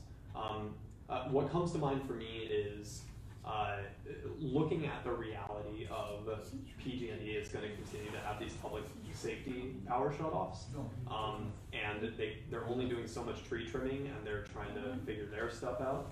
Is that the solution? I think is first of all a recommendation that they figure out how to prioritize blocks for power shutoffs and go back to the way that it was, or second of all that some sort of stakeholder, be it at the city level, be it that we go and request from the Public Utilities Commission that they create some sort of mandate for like small scale solar arrays and battery backup, specifically for people that have life-sustaining medical devices, right? And that Pg&e is charged with putting those forward. Like, these are the kind of policy solutions I think we as a team need to come up with and then put forward in action items. So, but anyways, yeah. No, Martha, did you want to say? So there's so many big pieces of this puzzle that I'm just not understanding, like how long will the power outages be, how much backup? Anywhere from a couple hours to a few days. Right, so Yeah. then what's the backup plan? There isn't. You gotta figure it out on your own, and you sign the sheet of paper if you want the discount. And if you don't want the discount, then you still gotta figure it out on your own. Well, right, exactly, so in a way, I don't think the signing up for the discount is necessarily related, right? It's, you know what, it's saying, normally they would say, it's an add-on that they're saying, you know, I think it's especially because there's a switch from the policy where they would prioritize blocks for not getting shut off to just like, we're not doing that anymore, and all of our customers, period, you have to figure your stuff out if the power goes off. You with the medical device, not you especially, but you can't come to us later and say, hey, you knew that I had a CPAP because I signed this sheet of paper for you, and why the hell did you shut off my power? And then I ended up in the ER, or my family member who uses that died, and we're gonna sue you. That they're saying the only reason we're collecting this is to give you the discount, and this doesn't give you any extra protection against power shutoffs. That's the extra line that they're adding. So, yeah, and then, Commissioner Smith. And another thing that I'm familiar with, some of you know, I used to work for Pg&e for 13 years in the electric department. And here in the city of Berkeley, we got what they call grids, 1, 2, 3, and 4. And the level 1 grids where you got the fire department, nursing home, or big stores like Safeway, Berkeley Bowl, and large apartment complexes. Those grids like that, what gives them a level is you have 3 to 4 feeds of power going in that area. And they can say, well, look, we're going to feed the power from this way to next, so okay, we're going to switch over. If it says power is being fed right now from north and south, the 2 technicians can come out there within a matter of 15 to 30 minutes and switch it before it goes to east and west, which will keep power grid 1 on, all the rest of the city can be dead. Okay. And so therefore, in places, that's why they're encouraging so many of us nowadays to get with your church and organization, because what the fire department's going to do is, they have kind of did a handshaking agreement for large churches. They're going to supply them with large generators that will energize their church, and people like myself and him can go to that institution and be energized and charged up. That the city fire department has already got that on board, because I know the building I live in, I was part of a national disaster team. It is number 1 for California. New York is number 1, Los Angeles number 2, the building I live in is number 3. I worked on that for 17 years to get us this into that. I just push, it's in the newspaper and everything. I still have the clipping from it going all the way back when it's trying to get waterways and stuff. And so we got it there, and what happened, they come in and put in national disaster emergency boxes outside the building and bring in all kind of equipment, emergency stuff like this. All they have to do then is just bring in emergency people and which to man this stuff. And a triage center, the building's a triage center. They can land helicopter on the top of my building. It's made out of cement. Okay? Yeah, it is. 91 units. The complete building is made out of cement. The top floor, side, and everything. If a fire starts in 1 unit, it can only go to that 1 unit. So there's 91 units there. And so they can land a helicopter on something. It's going to be used as a triage center. They already put those things outside, and I told them to do not stock them right now, because you got the thieves just waiting and looking with binoculars and waiting to come and take stuff out before it gets activated. So they said, okay, well, you got a good point. But I'm saying for the Pg&e side, they have sectionalized Berkeley smart. So we got to give it to them. We got some smart cats laying back there in them offices and stuff like that, wearing their glasses upside down. That's what I tell them, you know. But anyway, they have figured out how to grid section our city. So all we sitting here and other people need to know is, where is my grid? What grid am I in, and where are the places that they're going to put those charging stations, which means those, like I was telling him about bringing in those generators and putting them up there and feeding them to the building. Yeah. They already electrified this, so you just go and plug in, and then your building is energized again and ready to go. And your church is going to be first.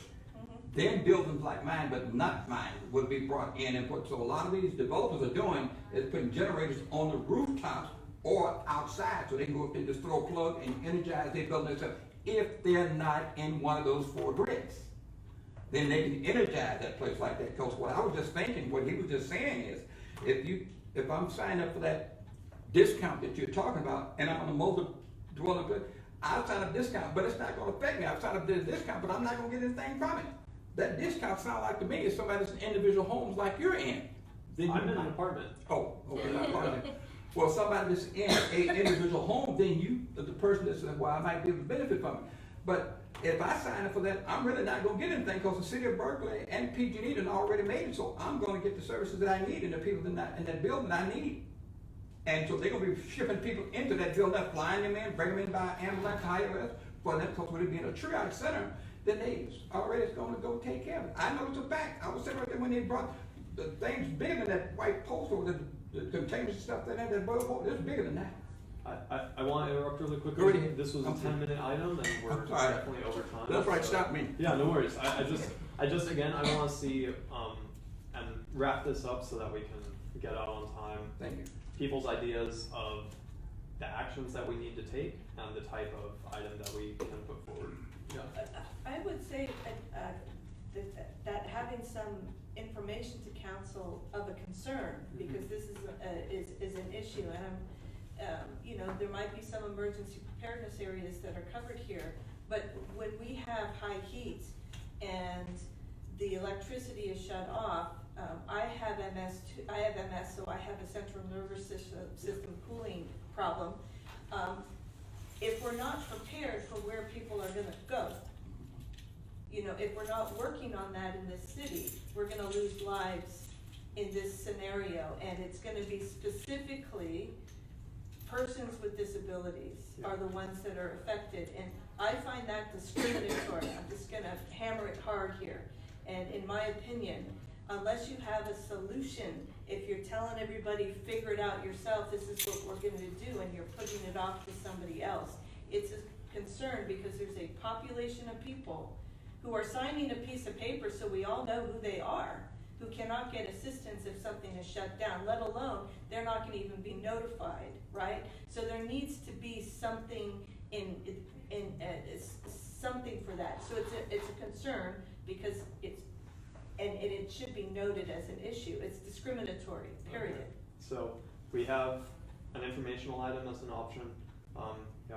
How about asking somebody in City of Berkeley Emergency Services to make a comment to us about what this is going to mean for us? Dominic, can you request a written document, say from Jennifer Lazo? What Yes, this I might be? can. Okay. Or I can even request that she come to a meeting. That'd be great. She's Yeah. been Which I think might be better. That would be That would I be- feel like yeah. there's a lot of There's a lot of variables, so. That'd be great. In person. And maybe she Yeah. can, She might bring some brochures and stuff. Yeah. Yeah. I'm gonna. I'm meeting her for something else, on something work related on Wednesday. Yeah, so I'm in a training with her on Monday, so. Okay. If you don't mind checking and seeing if she can come, and Yeah, then I'll, for sure. I think that's Yeah. better than just asking her to write something, because also she keeps saying in her presentations, I'm not Pg&e, so Right. I'm limited about Yeah. information. Right. So I feel like it'll be, maybe she would be able to provide a suggestion in terms of what, because to me, it's an issue. yeah. oh, absolutely. I just think a conversational format would be more productive than just saying, Yeah. write something about this thing that PG&E is doing, because I feel that her response back to me might be, well, I'm not PG&E, so I'm not Yeah. sure. But I think a conversation might be better, because then it would provide an opportunity to collaboratively formulate what city emergency services can help do or help us do about this issue. Yeah, and so everybody, I think we should move on. Let's do that, and let's always remember as a team and as a commission to be action and solution oriented. We want to gather information, and we want to be able to pass that on and give recommendations. So Clarifying question, the action step on this item is that we are going to invite Jennifer Lazo to come talk to the commission about this issue, and we are not yeah, commissioning an informational item on this at this time. no. Correct. If anybody finds info, please collect it and email it. Dominic, you can email it out to everybody if somebody emails you a piece of info. So Sure. yeah, feel free to create an online forum that way. Okay, the next item, relatively brief. I had a quick check in with somebody from the Zero Waste Commission. They were aware of the straw ban being an issue, and essentially what they said is, are there any other specific things that might come up that are of concern to the disability community? And I just said, listen, the straws are a thing. We need to just be cognizant that right now, with the production and use of medical devices, that people with disabilities have more plastic in their lives as a necessity than people without disabilities. Not like I'm buying a lot of fun plastic toys, but like I need this to survive. The representative was, or the commissioner was aware of that. I'm going to do my best to just keep an eye on their agendas as they come up and address anything that might happen, because I think the straws are important. I think that was kind of a unique major item where it was, we're banning this one plastic thing, and like it really, really impacted people with disabilities.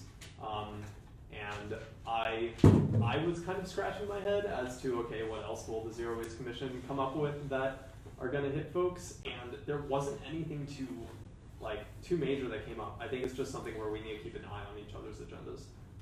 So that's my statement. Have a good report.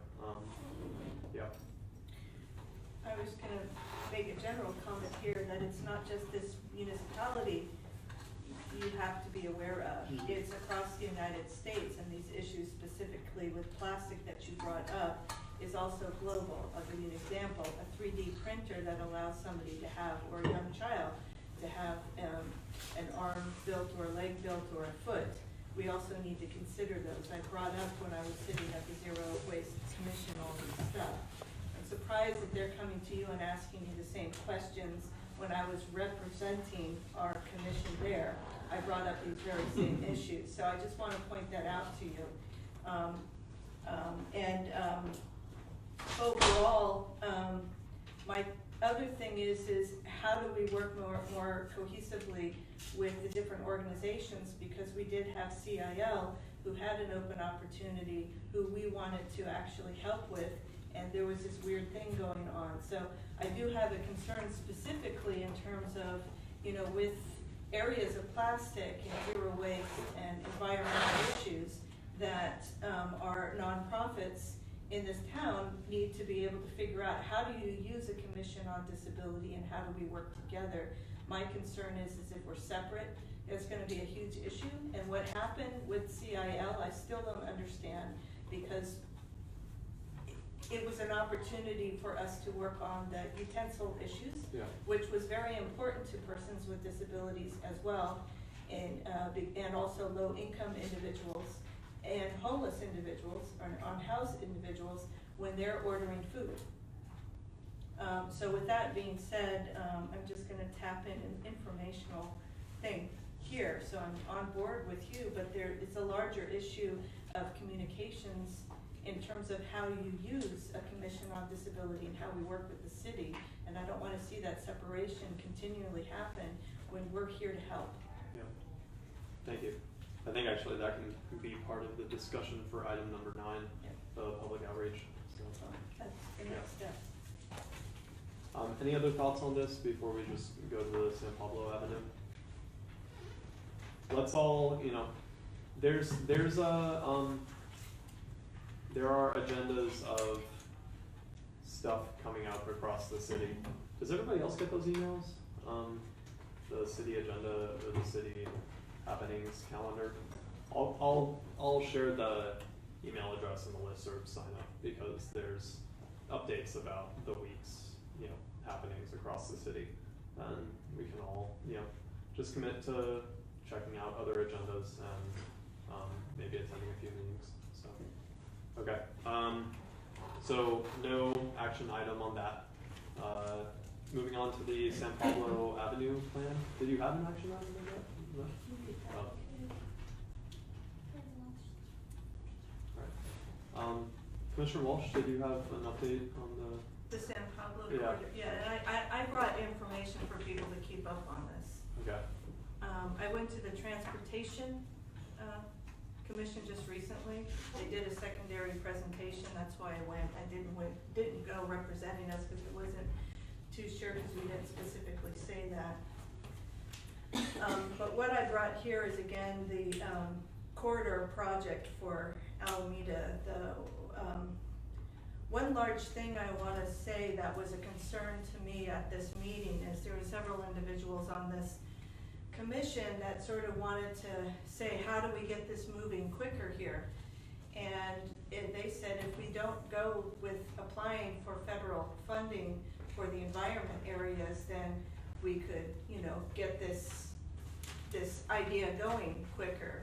I, as a public member, spoke up saying I have a concern with that because consistency is important, and the federal funding is what protects ADA areas. Then I got refuted that that's not true, that the county has some areas of coverage, which is true, but they weren't understanding this piece, and this is why I'm raising the red flag. Consistency across all municipalities are going to be important with this corridor.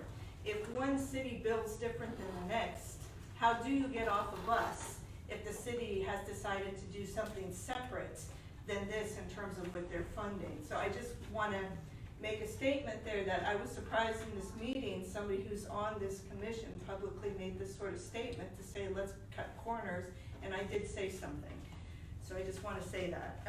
So what I brought is information for everybody who hasn't seen the slideshow or doesn't know about the corridor. So I don't know how maybe you can help us so people have a packet or information, because I wasn't too sure how I do this at this meeting. So I brought the San Pablo corridor. I think there's still time to make a selection on this until June something. I may be wrong because I'm working on other projects, and but it does cover what they're looking at is 3 different A, B, C, and D to plan for this. The basic plan is a bus lane and using the corridor as a secondary way, like a freeway to get through, but looking at bus lanes and bicycles and more of those types of transportations going. In all 3 plans, I made a statement myself as an individual that none of them I could say is better than the other, because they're all having issues of where they didn't include specifically wheelchair users that use vans in terms of parking, and the elderly and people who aren't able to walk as far with their parking configuration. And what they commented back to me with is this is just an overview or an area of planning, but when I inquired more about questions, disability areas weren't even included as a group of people, so I made a statement of that being important. So I think what's important for now is to make sure that the disability communities are aware of the planning changes in our municipalities. This being huge, because this goes all the way across from Richmond all the way through in as a place to come through. And if we don't get enough persons, mind you, when I went to the initial special meeting at the South Berkeley Senior Center, it was only me and another person that was there that they were getting information from. And each one I've gone to, it's only been me and a couple other people there. I asked about outreach of people getting informed, and they said that they're putting it out, but clearly they're not reaching out to the nonprofits at each of these meetings I kept saying, and I gave names to and I gave connections to. I don't want to assume a reason, but I'm just going to go, well, if there's that going on, then we as a community are going to have to get more involved here. So these are the 3 plans. This here is the overview of the slide share and the questionnaire. Online, you can fill out a survey in regards to your likes and dislikes. But again, I've also been very clear about the information, and in the survey, persons with disabilities fill out other. What that means in data tracking is it doesn't go into the general loop of data, so you go off to the side. Other isn't, and I keep stating clearly, putting us in other isn't clearly putting us into getting the information. Yeah. So we're still under other. So if we don't get enough people involved, our other, we're gonna be like Horton Hears a Who, right? And that little dust ball, right? Somebody's gotta hear a yelp. So we gotta have enough people screaming in that dust ball in order for them to actually hear our other. One of the issues that I know why the other is there is because of the whole thing, well, we can't ask you if you have a disability. So can't you have a survey where where thoughts of disability is included in your questions? You don't have to say, you could just say, how do you mobilize? Do you use a walker? Do you use a wheelchair? Do you use a white cane? Do you walk? Do you ride a bike? Do you, have a scooter? Can we do it that way? But that seemed to be, whoa, we can't handle that, it's too much. But anyways, that's my concern. This is the information I brought. I don't know if our secretary might, it might be helpful if they came to our commission to do a presentation about the corridor and have the county come. That was one thing I was gonna suggest, so then we'd have all the supplies. Can we request that? Can we make that request? But in the meantime, if anybody's interested, this is the layout of the new concept. Most of it has to do with two of them having a bus lane, two of them, the other comment I made is nobody's thinking about people that have three-wheel bicycles or tandem bicycles, and are the bike lanes, when they're thinking about it, gonna be made specifically so people can pass each other, so a person isn't in a situation who has a different type of a bicycle. So, and I also brought those issues up. Again, we're off radar. Okay. Can you, first of all, can we request that some relevant person from the county come by and speak on this? And then, Helen, could you maybe email any relevant links to the company again, to the group? Because I would love to see this. Absolutely, because I think, I don't know if this is gonna be an item on the next agenda, but I mean, if it is, I can definitely include that information in the packet or disseminate it to the commissioners so we can look at it in a way that's further than just having it passed around here. Okay, thank you. Our city is gonna be involved with this because they have to be, because the corridor is a county thing going through.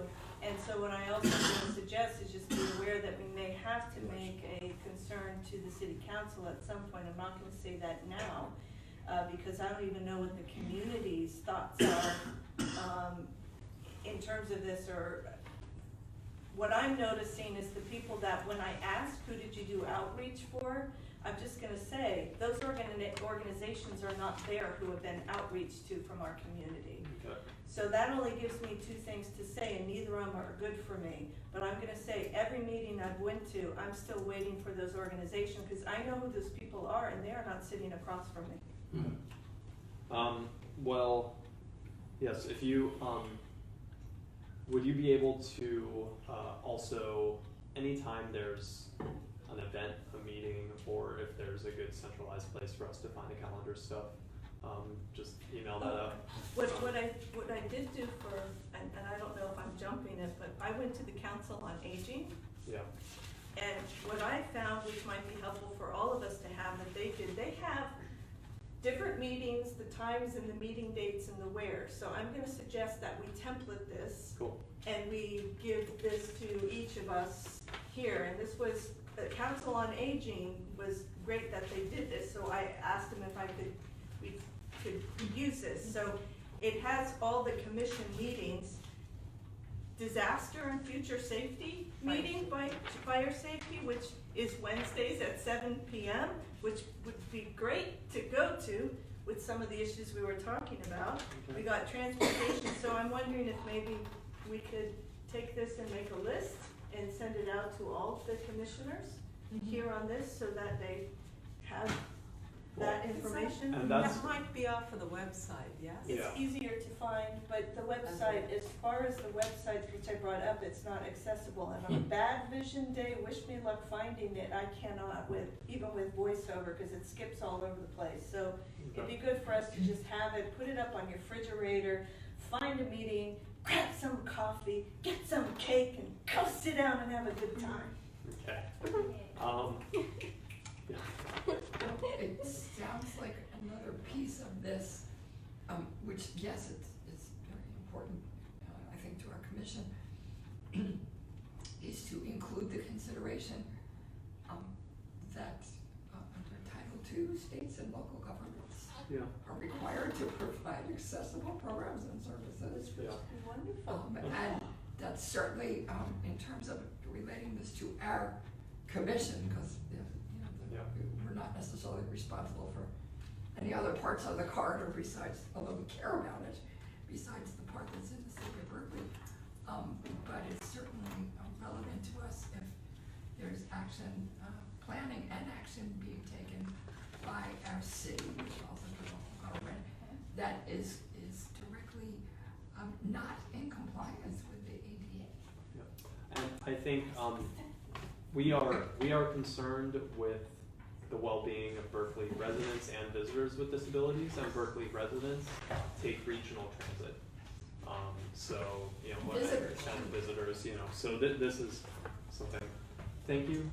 Again, recognizing time, are we okay if we do some email pass around and we'll start doing the calendar thing?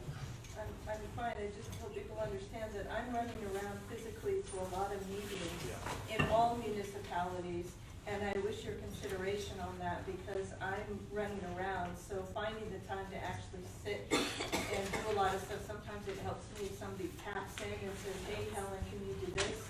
Because I've got so much on my palette with what I'm doing as single advocacy, that I need the community now to be of some interconnection with me, because of the knowledge base that I know. I need to know where to go with this encyclopedia of information that I know. Okay. Well, I think we can discuss things as long as Tap we. me and I'll send whatever, but I can't even remember what I'm supposed to send. Got it. Sorry. Well, and remember, for any communications between commissioners, CC. Yeah, it has to go, yeah. So, Yeah. okay. Maybe Moving. I'll just send you an email to remind me in some ways like that. I'll figure it out. I hate to be selfish, but I have an attendant that needs to pick me up and then go pick up his girlfriend from work. So hopefully we can get through the next couple of things relatively quickly. Item number 9 is is public outreach informational item. This I wrote up. It's relatively brief. It's not anything of major substance, but it is basically giving council a heads up that, hey, we're trying to really get our cards in order and do more outreach and communicate with other commissions, and we would very much appreciate council members. If anything comes up, send people our way. Help us help you. So that's pretty much it. It's a 2-page item. It's not. I hope it's not controversial. If it's too brief, I can go back and rewrite it. But I mean, it's so yeah. Draw pictures on it. Yeah, I'll put a lot of emojis. I don't think there's anything. I like pictures. Yeah. I mean, hey, brief is good for council members. Yeah. I mean, Yeah. Oh, and here's a listing of all the workshops, if anybody wants to know. Awesome. Can we have, I don't know how to send this out, I'll- but this is the I'll workshop. take a photo Can you- of it. Yeah. Yeah, I'll take a photo of it. Oh, there. I can't feel my butt today, my skin is numb. You've got that one too. Yeah, go ahead. I'll take a photo It's of my it. new dance Um, movement. Great, I don't wanna be too fast to make a motion, but, if that's the next step, I More would be than inclined to do welcome to so. make one. Yeah. Yeah, I mean, I think this is good, and it's just information, it's just a reminder, it's Yeah. putting disability in front of city council, it's all positive. Okay, so we have a motion, And I'll second it. second, all in favor? Aye. Okay, all approved. Nicely Great. done. Thank you. And I didn't misspell acronyms this time. So I can only make that joke so much, I guess. Okay, finally, any announcements of things coming up? Or stuff that's happened? Yeah? In the world is Oh. it's the walk. Oh, Forgot. Walk MS Oakland was on, Oh, yeah. 27th, this past Saturday. And, my team Hazelnuts is the #1 fundraising team. Yay! The whole entire walk, of 40 teams and 400 and some odd people. That's awesome. Thank you, and thank you, for supporting. And then I learned, so there's a trophy, which we stood up on the bandstand and got the trophy, which it got a picture. There's actually 2 more months of fundraising. If at the end of the 2 months, we're still at the top, we've raised the most money, then we'll actually get the trophy for a year. Because it goes from first place here. We may take that back if we don't raise more money. So I'm having a very, I'll keep this short, but very mixed thinking about this of saying, we and the team and you, also people put huge amounts of energy into doing this. It's like, okay, we did it, we have the walk, and then, I'm probably just, the announcement is also to let people know that the process is still open for donations and support. But yeah, we're #1. Cool. Well, We can make like a big, like, fortified wall when they try to take the trophy Oh, back. yeah. Yeah. So, if they take that trophy away from you, I'm gonna build you one. yeah. Instead of building walls, I'm gonna build a trophy, Yeah. all right? I'm building a trophy. Build it out of plastic straws. Yeah. and full troops. I got Lego. Congratulations. Yeah. That's cool. That's announcement #1, thank you for asking. Yeah. Appreciate that. And #2 is, oh wait, no, it's not an announcement, it's the next agenda item, sorry. Okay. Any other announcements? I have an announcement. Yeah. If you participate in the stipend program, the annual forms are due at the end of this month. And I brought some with me if you just want to sign them quickly. So if we haven't previously talked about it, if that's something that you do, A, I'm unaware of it, and B, you need to sign paperwork again. Nobody's ever talked to us about it. Yeah. It's in, I guess it's in all the commissioner, It's in the the I know, manual. but nobody's ever. Wait. says anything. Huh. It's just the Just annual- giving you some It's just history, the that's all. annual deadline, so I'm just Right. making you. When is the aware. annual deadline? Yes. To resend the form is May 31st, so. Can you send an email with a link to the form? Is that? No, No? well, I mean, the form is in the commissioner's manual, but Okay. in order to sign it, I have to witness you sign it. So, I Okay, mean, gotcha. I could, but still, you would need to sign it. Okay. What is the program? Oh, okay, so, I guess it's income based, so if you make, if you're under $20,000 a year, then you're eligible for a $40 stipend per meeting. If you incur childcare or attendant care expenses in order to participate in the meeting, it's possible to get those reimbursed as well. Cool. Alright, good to know. Great. Any other announcements? Okay, cool. Reports, I guess, on the Peace and Justice. Yes, the second annual Berkeley Forum on Access and Disability Rights that is co-sponsored by the Commission on Disability and the Peace and Justice Commission through the Peace and Justice Commission's subcommittee on CRPD. Helen and I and Shira are the 3 people from this commission who've been working on that for a long time. it is next Wednesday, May the 8th, Oh, wow. at the Ed Roberts campus from 3 to 5. And I have an update that, after our moderator, did some more follow-up with our speakers. So I'm happy to announce that now Dominika Bednarska, as the new Disability Services Coordinator, is officially on the program as a speaker. Cool. Along with Deputy Director Andrew Grosniak, Yes. who I work with. Yes. Yes. I think someone from WIN. Kat Kat, Wigmont, yeah. the Yeah. Director of Operations. Yeah, Kat Sigmont, yeah. Zigmont. I can't talk tonight. Yes, she's also on the panel. So we're delighted. And so there's going to be an update email. It's kind of difficult to actually go back and I We do. received it, I We- received an update email, did you? probably not yet. Because there might be a confusion, I'll forward it. if Yeah, you yeah. didn't, So we make sure. it Yeah, happens. well, yeah, Don't worry. we'll cover I it. got it, I got you Um, back. So it's, and we're going to have some nice light refreshments. Cool. I have procured through my network some snacks and bottled water and things like that.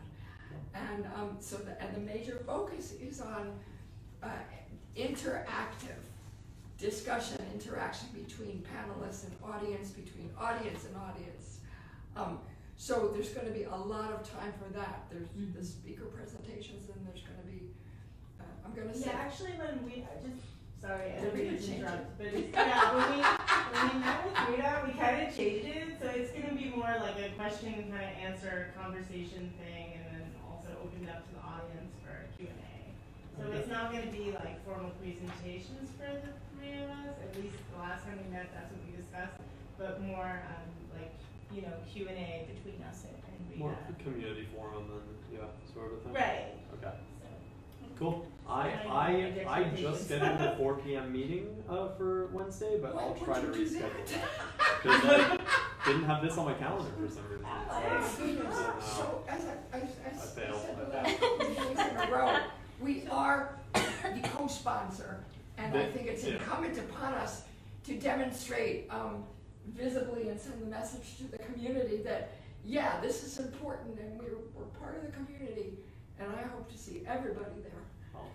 I'll make it happen. It's sure today, I just put it in my phone, to hit beside the head, be there. Alright.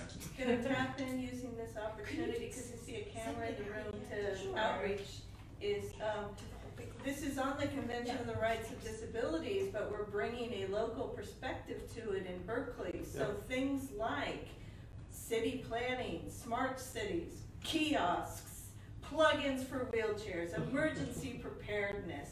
All these issues are global issues that we are dealing with here locally in our own committee, because we are all intersectional beings. There we go. Yay. And just want to say it's your opportunity to learn direct from your city and the different speakers, as well as ask questions. I do want to say that when we met with Rita, I was initially planning to talk more about the specific initiatives that we're undertaking here, and she wanted to kind of move the conversation away from that because she didn't want people conflating the Peace and Justice Commission with the Subcommittee on Disability with the Commission on Disability. Huh. So that was something that came up in our conversations, just to share, because that was my initial intention. That is our local angle. I have a question. Right. I have a question. So is That's what your- I'm just information Yeah, sharing. But that's what we agreed with. to gather more information for us, for me, and particularly the Well, I mean, committee, I'm gonna commission, be back Right. there or covering and co-sponsoring. doing. So, are Andrew and you going to be speaking about the transition plan update and about some current, what's happening in the city of Berkeley? Yeah, I think Andrew is going to be speaking primarily on that. I don't need to give the presentation here. No, you don't. But yeah, that's basically what he intends to talk about, and we're still kind of formulating the questions and finalizing everything. But yeah.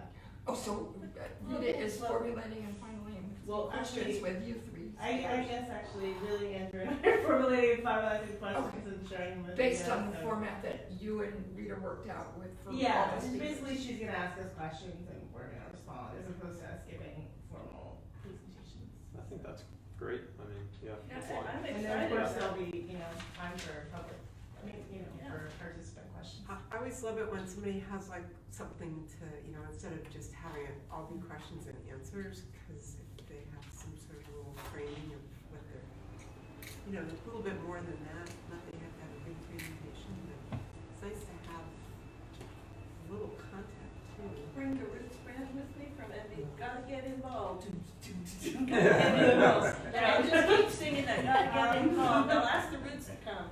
All right. This is a fun commission. Is everybody comfortable with adjourning right now? And we'll work on making a good, lively, engaging agenda for next week. Is that right? Yeah. Next month. That's great. Thank you Can so I much. just briefly go over Yeah. what we're putting on the next agenda, just really briefly? Yeah. So we wanna talk about, possibly relocating the meeting, Yeah. um, I'm doing the thing on the utilities. Does anybody know where the rest of the papers came Sorry, from? where? The town hall. Yeah. Oh, Town hall. thank you. Sorry, I'm not doing the util. What's the other one that I'm writing up? That it was near the beginning. Outlets. Right. The outlets. Yeah, We're inviting Jennifer Lazo to Yeah. come and speak. Yeah, I mean, I don't know, I'll talk to her about her schedule, obviously, but, Ghenis, town hall, wheelchair charger. And then, I know that I mentioned to you and Sharon that I got that question regarding the elevator ordinance, and when I can tell, it's gonna fall off the agenda. Yeah. So let's bring that back up. Okay. And let's. I'll have to exchange some emails with you to figure out what's up on that. Yeah, I mean, I'll pull up what was in the previous packet, because from what I could tell, it was on an agenda, and then it was decided to discuss it at a future meeting. Yeah. And then there was a canceled meeting, and then Elle left, and somehow I didn't see where it got put back on. Okay. That's basically it. But, okay, so I have,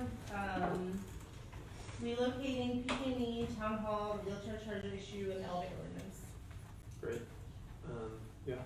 Do we wanna bring up the San Pablo thing yet? Let's keep it on the agenda. Yeah, okay.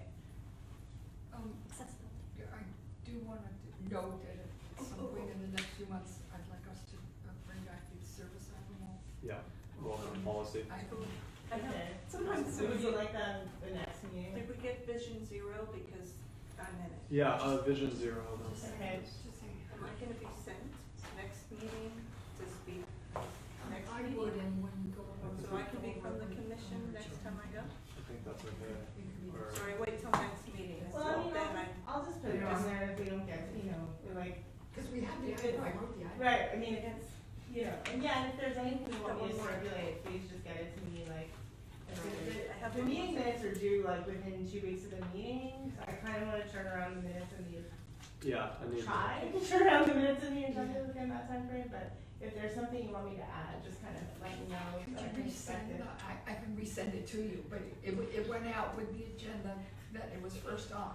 Okay, yeah, if you could resend it to me, that would be What's- really helpful. I mean, I can dig for it.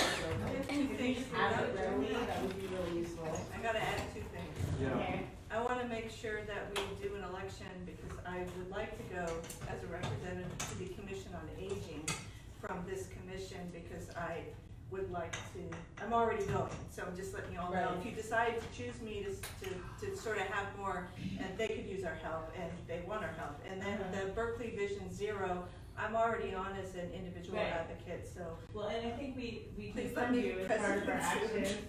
Yeah. Yeah, so that was already confirmed at this meeting that you're representing us on that. Yeah, so That's that what needs we to did. happen, so, yeah. Oh, we did? or We did that, So yeah. I am representing the You are. commission for both now? Well, not the aging commission, because Okay. we didn't talk about that, but we talked about the Vision Zero as part of the navigational, navigable cities thing. I have it in my notes. And Oakland, I'm still going to, and San Francisco, I don't know exactly what the commission wants me to do, but that, I mean, could we fill me in? I, So I don't I'm get sorry. Yeah, in I'm trouble. hoping. I I Yeah, know I we're hate to trying to go. be selfish, I'm hoping to attend them. On the, when we have it on the agenda about the Commission on Aging and working with them, there's another piece of information that, about some of the things they're doing that we could use as a model to work with other commissions. Yes, okay, well, I can keep it on the agenda and we can discuss it Let's- next time. There's the municipality piece of what I'm doing though, because all of the plans in all municipalities have something to do with Berkeley as well. And I've been going as an individual to get the information on disability, but I also need to know with the plastic straw issue, I was speaking, right, and going, but I'm not going to the zero waste anymore because we're not doing that. But on the city planning for municipalities, Yeah. like buses and all this, I'm going still. So San Francisco and Oakland, I'm going to their Commission on Disability, and I need to know how I speak because it's different topics. The topics are huge, so how do we go about that here? So I can say Commission on Disability on this issue from Berkeley. Because I was doing it for the straws, I was doing it for the scooters, but there's more. I think Yeah, this is. We'll put it on the next meeting. I think. That's what my question Okay, is. do we have a motion to adjourn? Yes. Okay, Yes, second. that's- All right, all in favor? Who motioned that? Great. Me.